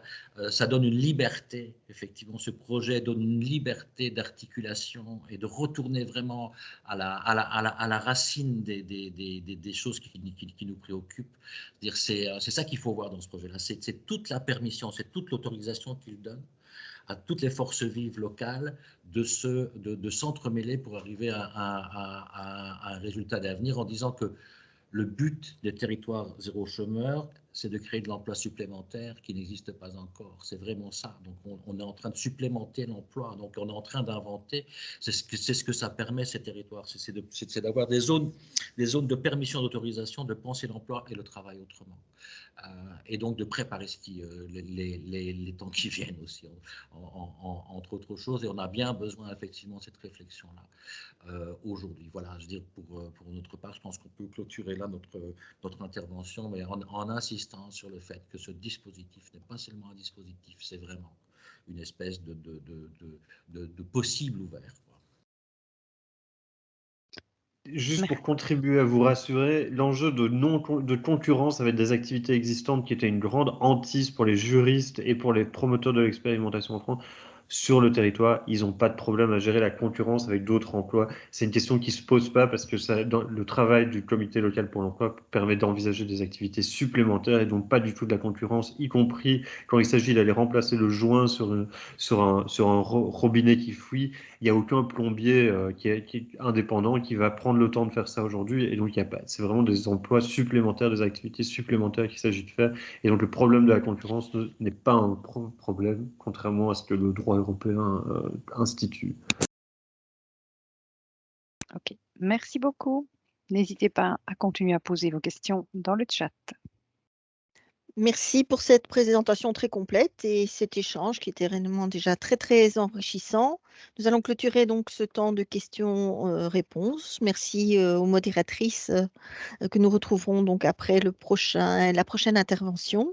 Donc, il est temps de passer au point relatif aux intentions de l'IBF dans ce domaine et de retrouver la présidente de l'instance bassin, Madame Ouibram. Françoise, à toi la parole. Oui, merci Laurette et un tout grand merci pour l'intervention de Julien Charles et de Paul Hermand. Je pense que ça a vraiment déjà apporté d'abord pas mal d'informations sur le projet en lui-même et puis des réponses, des pistes et sur la philosophie globale du projet. Je pense que ça c'est déjà clairement identifié. Vous voyez ici, après nos premières réflexions, nous avions aussi un peu réfléchi. On est parti de données qu'on nous avait communiquées le 13 juillet, donc lors de cette rencontre au cabinet de la ministre Montréal, en sachant, comme je vous l'ai dit tout à l'heure, que nous n'avons toujours pas de texte officiel pour l'instant.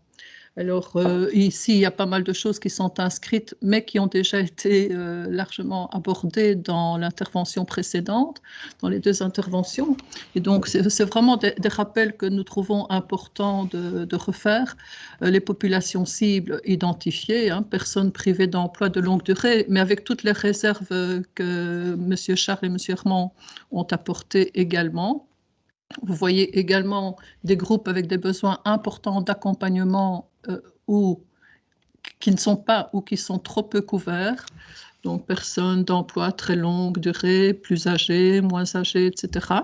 Donc, ici, c'est vraiment plus des pistes de réflexion. Ce sont plus des questions que l'on pourrait se poser si l'on a l'opportunité de constituer un comité local et puis répondre à un appel à projet.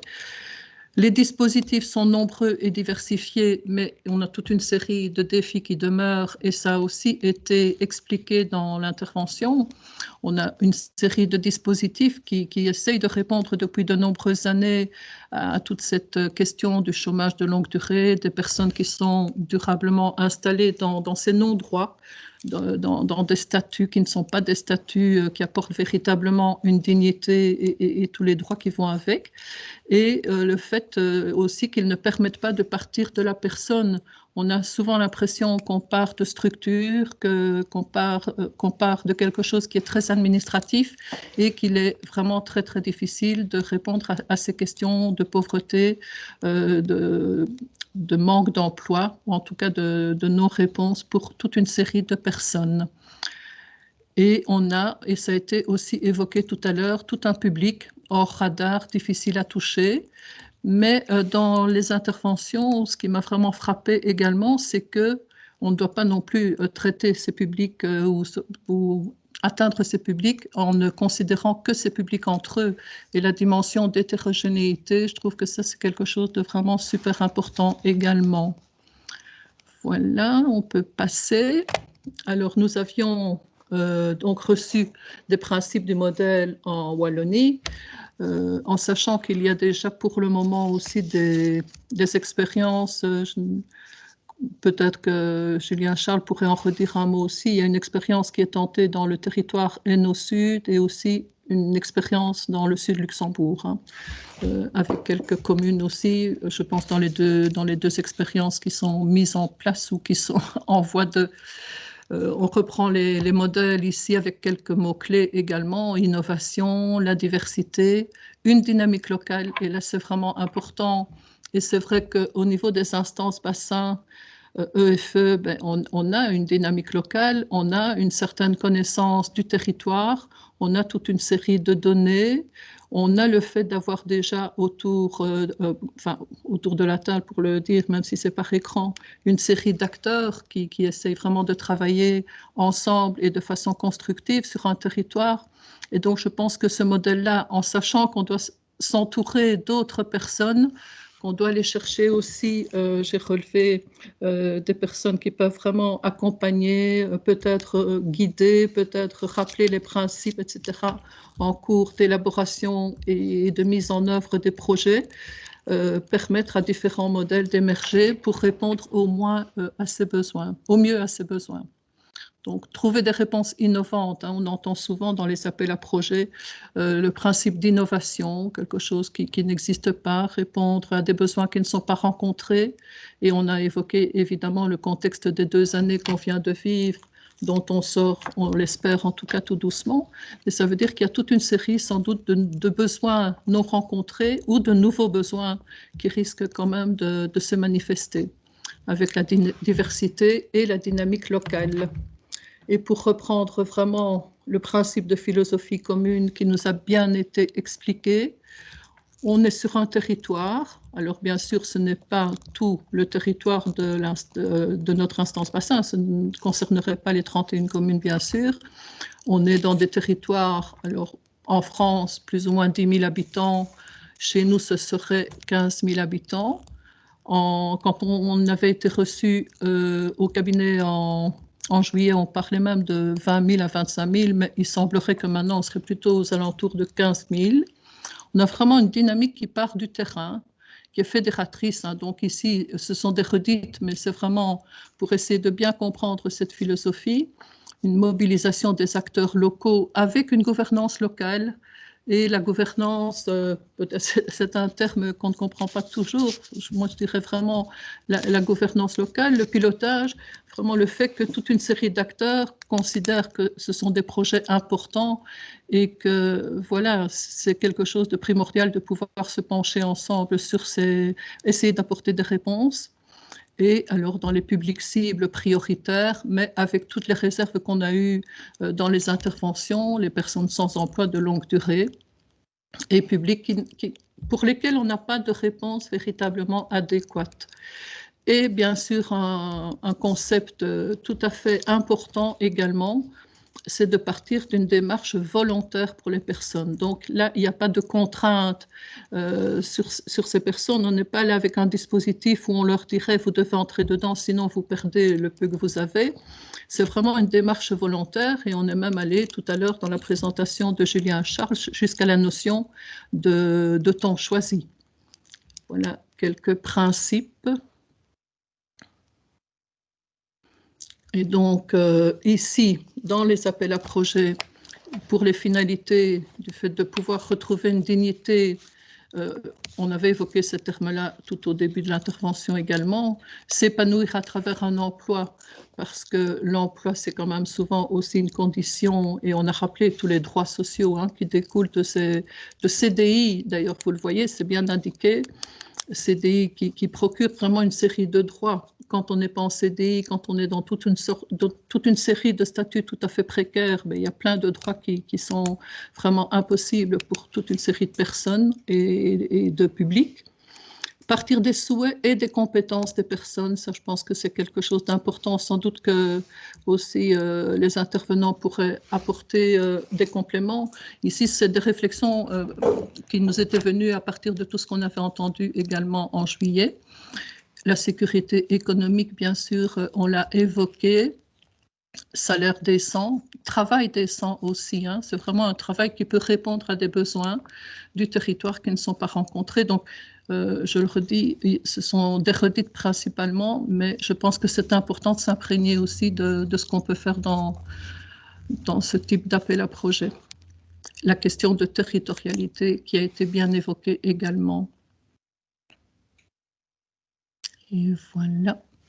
Le caractère innovant, là je pense qu'on y a déjà répondu beaucoup mieux que moi tout à l'heure. Le caractère, les initiatives locales et mobilisation des acteurs et aller chercher vraiment tous les acteurs. Et Monsieur Charles en a cité plusieurs qui nous paraissaient importants également, avec lesquels on n'a pas nécessairement de partenariat bien précis pour le moment, mais voilà, c'est quelque chose qu'on peut aussi créer. Je sais qu'il y a toute une série d'organes, d'organismes, de CISP, etc., qui, eux, sont déjà aussi actifs là-dedans. Caractère socialement innovant, solutions créatives, activités, partenariats nouveaux. Là, on reparle également que le projet émerge du terrain, répond à des besoins locaux et mobilise encore une fois largement les acteurs du territoire. Donc vraiment, cette idée de fédérateur et de diversité d'acteurs, pour nous, nous semble vraiment tout à fait importante. Besoins non couverts, hein, bien sûr. Il n'est pas question d'aller faire la même chose que ce qu'une entreprise, quel que soit son statut, fait déjà et fait déjà très bien sur le territoire, mais sans doute aussi, comme ça a été évoqué, qu'il n'y aurait pas de notion de concurrence et des activités à ampleur limitée, localement circonscrites, qui n'entrent pas en concurrence. Donc, c'est vraiment bien ça qui a été dit également. Et donc, les activités, elles peuvent être tout à fait diverses. Il n'y a pas d'activité vraiment prédéfinie. Il y a peut-être des pistes que les intervenants pourraient évoquer. Je pense que vous l'aviez fait d'ailleurs dans des articles ou dans l'étude qui était parue en décembre, si je ne me trompe.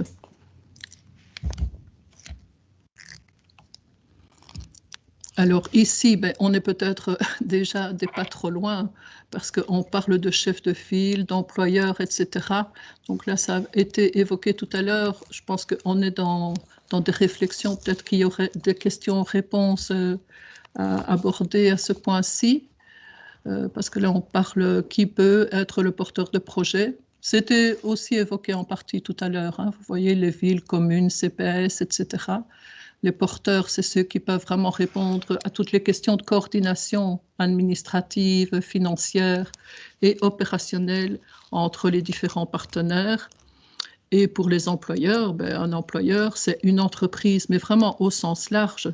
Donc, on ne définit pas spécifiquement pour le moment la forme juridique ou la nature des activités. C'est une entreprise qui peut être créée pour le projet ou qui pourrait être déjà existante. Sachant, comme je vous l'ai dit tout à l'heure, que nous sommes toujours en attente d'un texte. Et pour être tout à fait clair, là je pense que ça n'avait pas été dit aussi au début, c'est que nous sommes dans il y aurait une partie d'appels à projets qui sont financés, en tout cas avec des subsides du FSE, et un projet plus financé par la région wallonne, et que pour nous, ce serait plutôt dans la partie région wallonne, puisque pour la partie FSE, il y a toute une série de territoires qui ont été définis comme éligibles, un peu contrairement à ce qui nous avait été dit en juillet, et que Wiwarem ne serait pas, en tout cas pour le moment, ne serait pas éligible pour la réponse à cette partie FSE. Voilà ce que je peux vous dire. Et maintenant, c'est à vous la parole. Peut-être d'abord demander si messieurs Charles ou Herman veulent compléter ou corriger ou amender ce qui vient d'être dit. Monsieur Charles, vous souhaitez intervenir? Non, c'est important que vous en parliez entre vous. Nous, on n'est pas. Après, on peut revenir sur la discussion si vous voulez, mais okay. Là, on se tait. D'accord. Merci Madame Ouibrin pour ce rappel des critères retenus pour les appels à projets et cette mise en perspective. On va faire peut-être un court temps de questions-réponses. J'ai vu que il y avait eu des échanges dans la discussion, notamment par rapport au budget. Marianne et Christelle?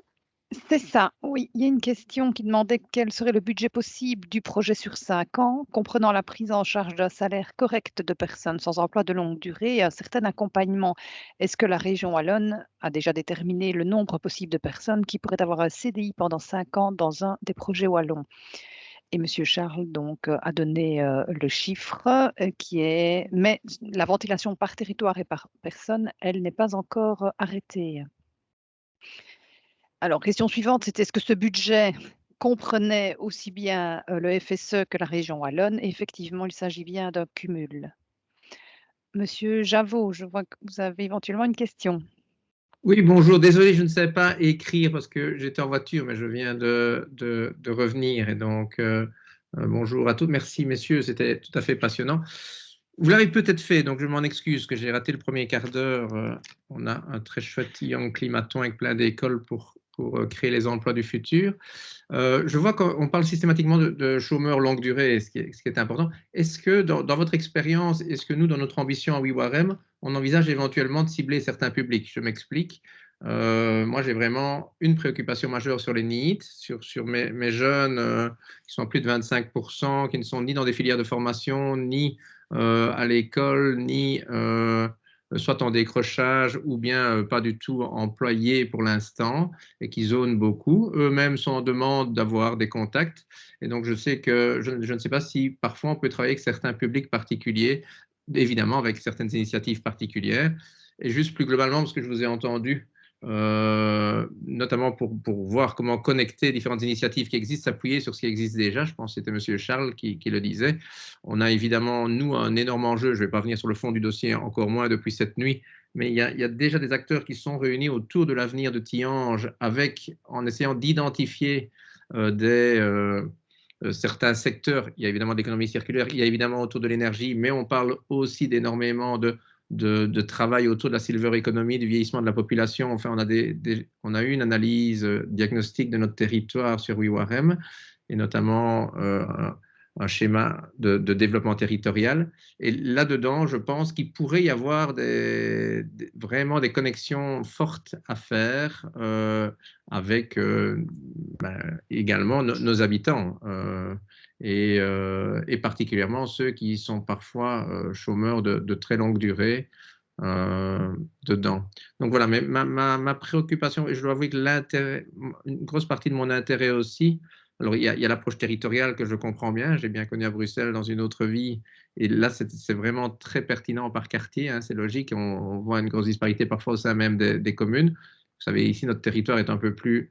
Il est paradoxal aussi puisqu'il est rural et il est semi-urbain, mais avec justement cet éloignement des grandes villes qui fait un éloignement de services et de structures d'accompagnement parfois qui renforce, je dirais, l'éloignement du marché du travail ou bien le sentiment d'isolement. Et donc là, je trouve qu'on a un beau rôle à jouer. Alors je précise, il y a beaucoup de personnes aujourd'hui dans le webinaire qui font un travail phénoménal au quotidien. Et voilà, donc par exemple, une de mes prochaines ambitions, c'est évidemment de décentraliser la Cité des métiers ponctuellement. On a évidemment des salons de l'emploi, mais je pense qu'ici, on va un peu plus loin avec une stratégie de plus long terme. Et on essayera évidemment que ça ne prenne pas autant de plomb que ce que vous avez dit pour les dératisations. Je rigole. Et donc, attendez, votre micro. Pour moi, c'est pas grand-chose. Hein.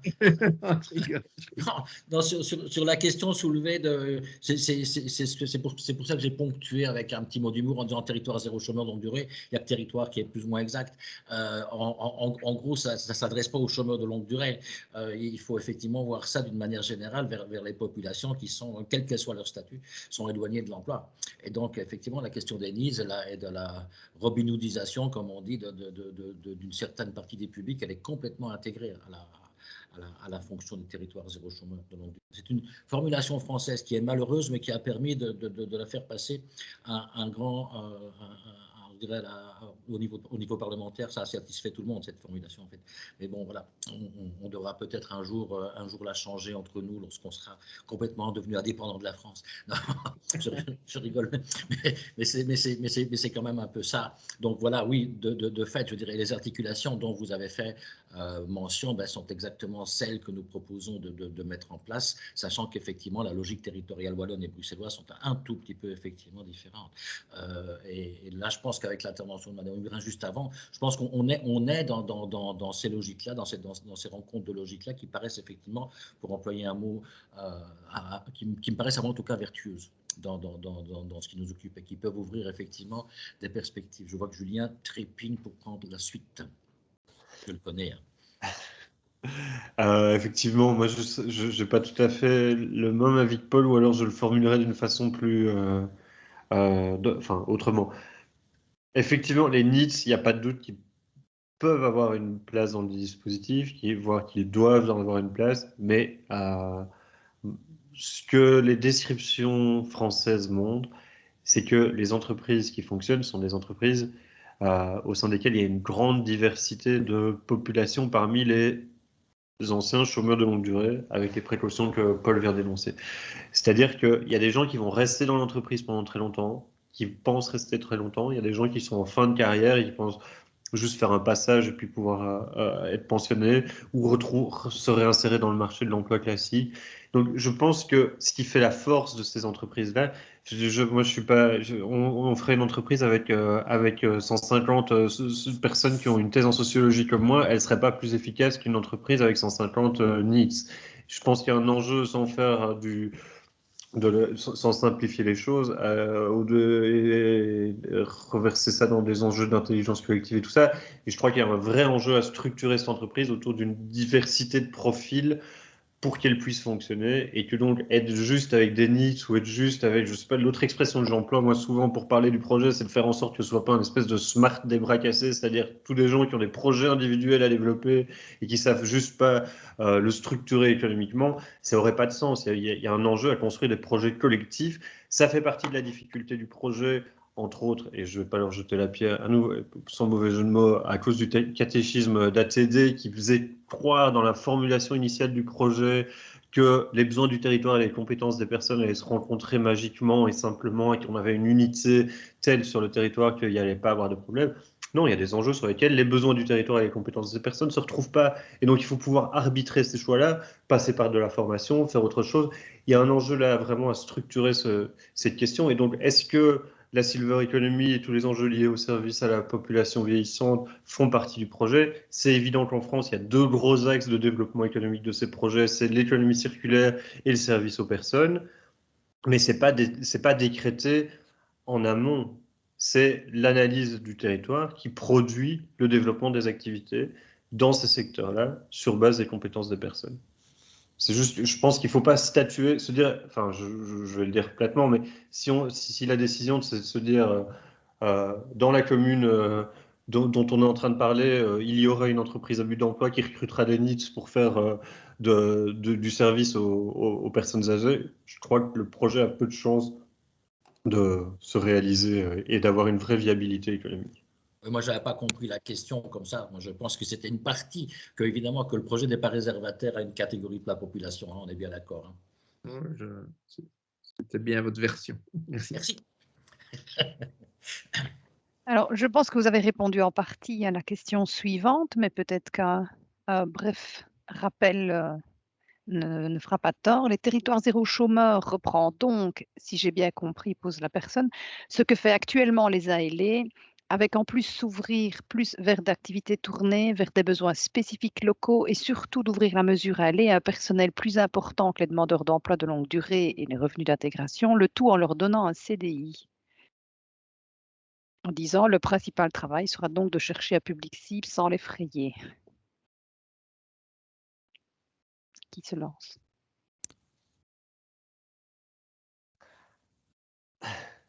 Paul, tu veux y aller ou je vais? C'est mon tour, c'est ça? Julien adore mettre les points sur les i, donc voilà.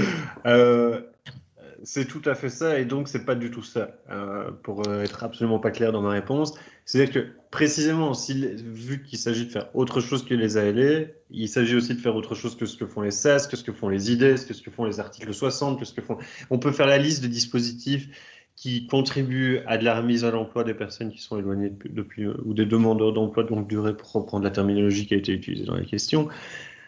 Effectivement, c'est des ressources dont on dispose en Wallonie sur lesquelles il faut s'appuyer parce qu'elles font des choses qui y ressemblent. Mais précisément, elles ne font pas du territoire zéro chômeur parce qu'elles ne construisent pas le projet de la même manière, elles ne construisent pas les entreprises de la même manière, elles ne proposent pas le même type de contrat.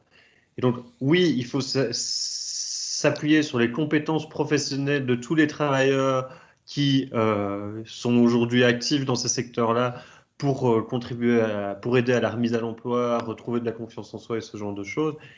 Mais il faut le faire dans un autre cadre institutionnel. Donc, en gros, vous, en tant que travailleur de ce secteur-là, n'ayez aucune crainte, enfin, si je veux le formuler comme ça. On a besoin de vos compétences pour faire du territoire, mais on n'a pas besoin de vos structures et il faut que vos employeurs changent un peu de mentalité. Outre les décrets qui régissent les secteurs d'activité dans lesquels vous êtes, fassent autre chose. Et donc, ça me permet peut-être de revenir sur la réponse assez radicale que j'avais fournie par rapport au CISP qui voudrait créer une entreprise à but d'emploi. Je pense que si c'est bien réfléchi, il y a peut-être un moyen, et là, c'est peut-être important de mentionner le fait que ce projet Territoire Zéro Chômeur s'inscrit dans une perspective plus générale qui est celle de la Job Guarantee, qui est développée par une économiste américaine qui s'appelle Pavlina Tcherneva, et qui trouve des développements concrets sur l'ensemble du monde. Le plus gros projet, c'est en Inde aujourd'hui, mais il y a des projets en Autriche, en Angleterre, en France, on l'a dit tout à l'heure. Je vais pas faire, j'ai plus tous les pays en tête. Mais il y a un enjeu à penser une sécurité sociale du XXIe siècle. Et si les CISP wallons montrent comment on peut faire une transition depuis les services d'ISP qui développent aujourd'hui vers quelque chose qui ressemble à la garantie emploi, ils vont être à l'avant-garde de la garantie emploi et ils vont être regardés par l'ensemble du monde. Et donc, je pense on peut aussi voir comment les structures actuelles d'insertion socio-professionnelle peuvent se convertir à la philosophie territoire zéro chômeur et garantie d'emploi. Et donc là, je serais peut-être un peu moins radical que ce que je l'ai été tout à l'heure. Si vous voulez faire ça, il y a moyen d'y aller. C'est risqué, ça ne va pas aller de soi, mais je pense que ça pourrait être aussi une forme intéressante de pratique. Ok, merci. J'ai une autre petite question. On a parlé donc de l'appel à projet FSE et de l'éligibilité des arrondissements. Est-ce que vous auriez des informations par rapport à ça et comment une procédure, un moyen pour voir comment ça pourrait être revu, puisque c'est assez paradoxal quand même au niveau de notre bassin si on compare à d'autres en termes de population d'emploi, de demandeurs d'emploi de longue durée. Donc, est-ce que vous auriez un petit piston ou quelque chose à nous dire pour faire changer les choses? Je ne suis pas chef cab emploi chez Montréal, je ne vais pas pouvoir dire ce qu'il faut faire. Je suis désolé, construisez des projets. Moi, je pense quand même qu'avec ces 103 millions d'euros et les bruits de couloir qui circulent autour de l'idée de créer une vingtaine de projets, je pense que très concrètement, 20 projets économiques durables, à la fois économiquement, démocratiquement et écologiquement, il n'y en aura pas en Wallonie et il n'y aura pas 20 entrepreneurs capables de piloter ces entreprises-là en Wallonie.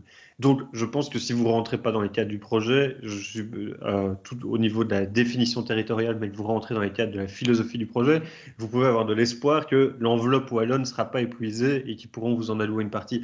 Mais en disant ça, je peux pas. Enfin voilà, ma parole ne vaut rien, elle vaut pas plus que la vôtre et de l'énergie que vous pourriez développer sur le truc. Ce qui est clair, c'est que en France, les territoires ont été mobilisés avant que la loi d'expérimentation soit votée, et que donc il y a tout l'enjeu de préparation qui est entamé depuis longtemps, et que donc si vous pouvez pas prendre le train dans cette première cohorte qui serait validée dans les mois qui viennent via le FSE, on peut espérer qu'il en existe une deuxième qui voit le jour éventuellement avec du soutien économique du fédéral. Pierre-Yves Dermagne répondait à une question parlementaire d'une députée écolo, si mes souvenirs sont bons, sur ces questions, en disant que les dispositifs des zones franches allaient être réactivés pour soutenir le dispositif territoire zéro chômeur si c'était possible. Je pense qu'il n'est pas impossible qu'on s'oriente vers ça, sachant qu'aussi, à Bruxelles, le ministre de l'Emploi a décidé de ne rien faire tant que le fédéral ne bougeait pas, et qu'en Flandre, à côté des sorties de la ministre de l'Emploi au mois de décembre autour du travail obligatoire, il y a aussi des mobilisations territoriales à Anvers via du FSE pour créer quelque chose qui ressemble à Territoire Zéro Chômeur, des comités locaux qui sont en cours de construction à Ostende, à Willebroek, si mes souvenirs sont bons, et dans une quatrième commune dont je ne me souviens plus du nom. En communauté germanophone, il y a une mobilisation aussi, même si on est avec un taux de seulement 5% de chômage, il y a des enjeux aussi de cet ordre-là qui se posent. Et donc, je crois que les 5 ministres de l'Emploi en Belgique vont pouvoir un jour être d'accord sur le fait que Territoire Zéro Chômeur peut être une des solutions, entre autres pour atteindre le taux d'emploi de 80% que s'est fixé le gouvernement fédéral. mais que voilà, ça va pas se faire demain et qu'il y a peut-être, vous pouvez peut-être prendre de l'avance sur le deuxième train si vous pouvez pas rentrer dans le premier. Ok, merci. Une autre sur base de vos connaissances et expériences, quels sont pour vous les enseignements et écueils à éviter pour le développement d'un projet? Moi, si je peux juste répondre à la base du développement du projet. Donc, comme vient de le dire Julien, à la fois le projet Territoire Zéro Chômeur en France a été, je dirais, propulsé par la base plus rapidement que n'a pu suivre l'ingénierie qui pouvait l'accompagner au niveau entrepreneurial. Et c'était une des conditions de l'installation de ce territoire, d'aller vite quelque part, d'installer directement une confiance. En même temps, cette rapidité d'installation au niveau du tissu local a laissé dans l'ombre toute une série d'enjeux, comme par exemple la disponibilité de locaux pour que cette entreprise s'installe effectivement quelque part. On a remarqué qu'en France, cette question avait été impensée pendant longtemps et que dans le deuxième tour, là maintenant, d'élections pour des territoires, c'est pleinement le cas. Donc il y a toute une série de choses comme ça qu'il faut. Donc évidemment, les investissements, mais ça n'est pas totalement du ressort des EBE, c'est plus large que ça, mais je veux dire, au niveau des préalables, le tissu local qui peut accompagner, qui peut être en support de formation et le tissu local qui peut être en support logistique est fondamental.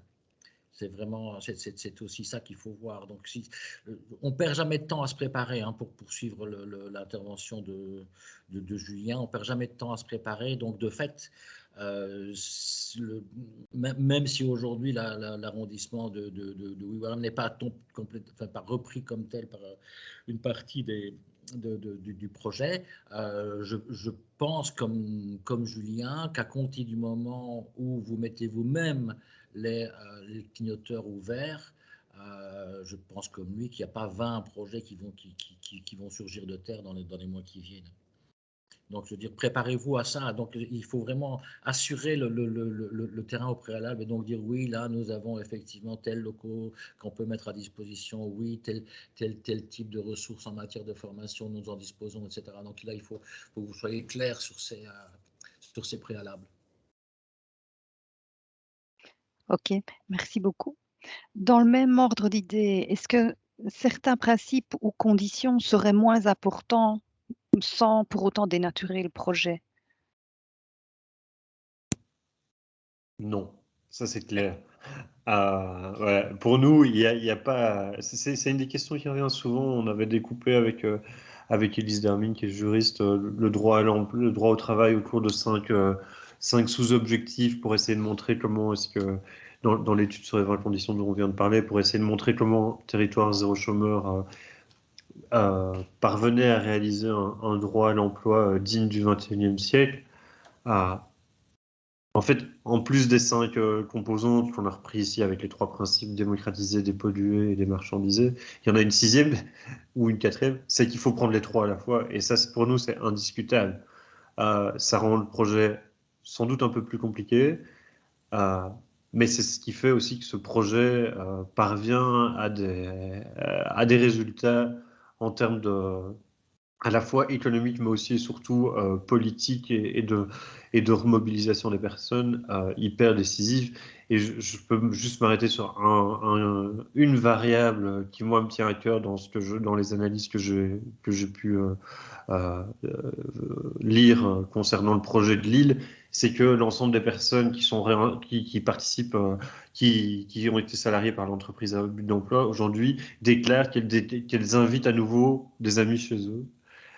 Ça paraît anodin, mais pour moi, c'est une espèce de vitalité démocratique de base que de pouvoir inviter des gens et discuter, y compris pour regarder la télé ensemble si c'est ça qu'ils font. Je ne suis pas en train de dire qu'il faut avoir une discussion philosophique sur la dernière publication de je ne sais pas qui, mais il y a des choses comme ça minimales qui peuvent être réenclenchées et permises à nouveau par territoire et qui tiennent justement au fait que non seulement on fournit un emploi, mais on fournisse aussi du travail qui a du sens dans un cadre dans lequel vous êtes respecté et que donc il s'agit vraiment de saisir ces 3 dimensions-là dans un même temps.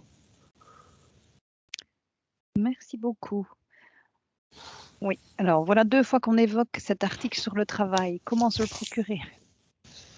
Alors, je vais mettre le lien ici vers notre étude. Et en Ah, primeur, sachez, pour répondre à une autre question qui avait été formulée tout à l'heure au cours de l'une des présentations, qu'on est en train de boucler une petite description, enfin qui n'est pas si petite que ça au final, des dynamiques qui sont à l'œuvre dans le sud Luxembourg, autour de Charleroi et à Berchem, justement pour fournir aux acteurs wallons intéressés par le projet, non pas un guide des bonnes pratiques, mais juste 3 histoires, trois voyages qui ont déjà été faits, et on vous partagera nos carnets de notes de ces voyages-là dans les jours qui viennent, et on vous les fera transiter par l'instance bassin pour qu'ils arrivent jusqu'à vous si ça vous intéresse. Un grand Merci merci. beaucoup. On arrive au bout des questions, Françoise et Laurette. Eh bien voilà, nous allons clôturer ce dernier temps d'échange. Un grand merci à notre équipe de modératrices, Marianne et Christelle.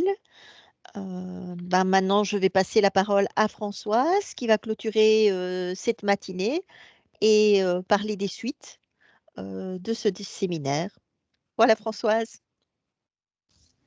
Merci Laurette et encore merci à nos intervenants et aux participants à la fois pour toute la dynamique et toutes les réponses qui ont déjà été apportées aujourd'hui et la mise en projet. Et c'est ça qui nous permet aussi maintenant de voir vers quoi on pourrait s'acheminer avec tous les acteurs locaux, en espérant vraiment que tout ce qui a été dit ce matin, tout ce qui a été partagé, peut vraiment déboucher sur quelque chose de concret pour notre territoire. On sait qu'il y a des besoins qui ne sont pas rencontrés, et je pense qu'il y a vraiment, pour reprendre les mots, je pense, de M. Herman tout à l'heure, qu'il y a besoin de faire autre chose, qu'on a besoin de créativité, d'invention, et qu'il y aurait un possible ouvert. Voilà les termes qui m'ont vraiment marqué aussi. Et donc ici, dans ce premier temps, on voulait réunir principalement des acteurs, des responsables politiques du territoire, et on voulait vraiment déjà bien informer sur cette philosophie, sur ce projet, sur ce concept de territoire zéro chômeur de longue durée. Dans un deuxième temps, nous avons prévu aussi d'avoir une rencontre avec des travailleurs sociaux, plus précisément. Et voilà ce que nous, on attend aussi de toutes les personnes qui sont présentes aujourd'hui et de tous ceux qui n'ont pas pu nous rejoindre, mais à qui on peut vraiment transmettre tout ce qui a été dit, c'est de voir quel serait l'intérêt que vous pourrez trouver et quelle serait de répondre à une manifestation d'intérêt pour qu'on puisse vraiment faire démarrer quelque chose de bien concret dans notre territoire, dans les prochaines semaines, je vais dire prochaines semaines ou prochains mois, puisque normalement, c'est dans le courant du mois de mars, donc ça veut dire la semaine prochaine, on est en mars, c'est dans le courant du mois de mars qu'on devrait avoir les appels à projets selon les informations qu'on a reçues. De façon un petit peu, voilà, des informations informelles qu'on a eues en début de semaine. Et par rapport à l'éligibilité de notre territoire, il y a quand même eu pas mal de choses qui ont été dites aussi au cours de cette rencontre. Et donc, on espère vraiment, parce que quand on regarde bien certains de nos chiffres, on considère quand même que nous avons vraiment des raisons de pouvoir répondre concrètement à cet appel à projet. Je voudrais simplement vous dire que dans notre territoire, par rapport à la définition de personnes qui sont sans emploi de longue durée, c'est-à-dire 2 ans et plus, la moyenne wallonne est de 38,5% et le bassin de Wiwarem, c'est de 38,1%. Donc, on a d'autres territoires qui ont de meilleurs chiffres que nous, mais qui sont apparemment éligibles pour l'instant. Et une autre notion que je voudrais vous dire, le taux de chômage administratif actuellement en Wallonie, donc dans notre dernier rapport analytique et prospectif. Pour la Wallonie, 13,1, pour Wiwarem, 10,4, pour le Luxembourg, 8,8. Donc on est un petit peu dans la moyenne là par rapport à d'autres bassins. Voilà, ça c'était simplement pour remettre peut-être 2-3 choses en perspective.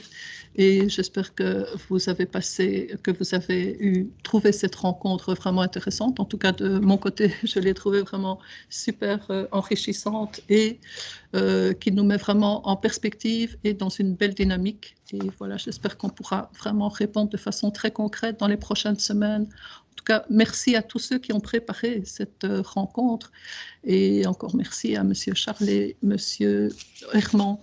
Et Laurette, je te repasse la parole. Merci Françoise. Et donc oui, prochainement, nous allons lancer donc un appel à manifestation d'intérêt. Et comme tu le soulignais très bien dans ta conclusion, ces webinaire n'est que le début d'une démarche que nous espérons mettre en œuvre pour voir naître un projet territoire zéro chômeur de longue durée dans notre territoire. Alors, je vais vite dresser les remerciements finaux. Merci à Françoise Huybrin pour sa mise en perspective et sa conclusion. Merci aux intervenants pour la qualité des interventions et des échanges lors des questions-réponses, mais également pour leur disponibilité pour préparer cette rencontre. Merci aux collègues qui ont assuré la technique, la modération et la régie, et plus particulièrement à Christelle, Marianne, Magali de l'équipe de l'instance Bassin. Merci à vous, les participants, pour votre attention et vos réactions qui ont nourri ce webinaire. Je vous rappelle également, ça a été dit en début de session, que le replay sera disponible sur le portail des instances Bassin, dont l'adresse est mentionnée ici sur la DIA, mais également sur notre chaîne YouTube, dont l'adresse est également affichée. Mais nous mettrons également prochainement les divers supports et les études dont on a parlé, les articles 20, conditions pour une appropriation réussie, ainsi que les carnets de voyage pour suivre les 3 expériences qui ont été mises en place en région bruxelloise et en Wallonie. Voilà. Eh bien, je vous souhaite une bonne fin de matinée. Nous sommes tout à fait dans les temps. Un bon appétit et un bon après-midi. Un grand merci à tous.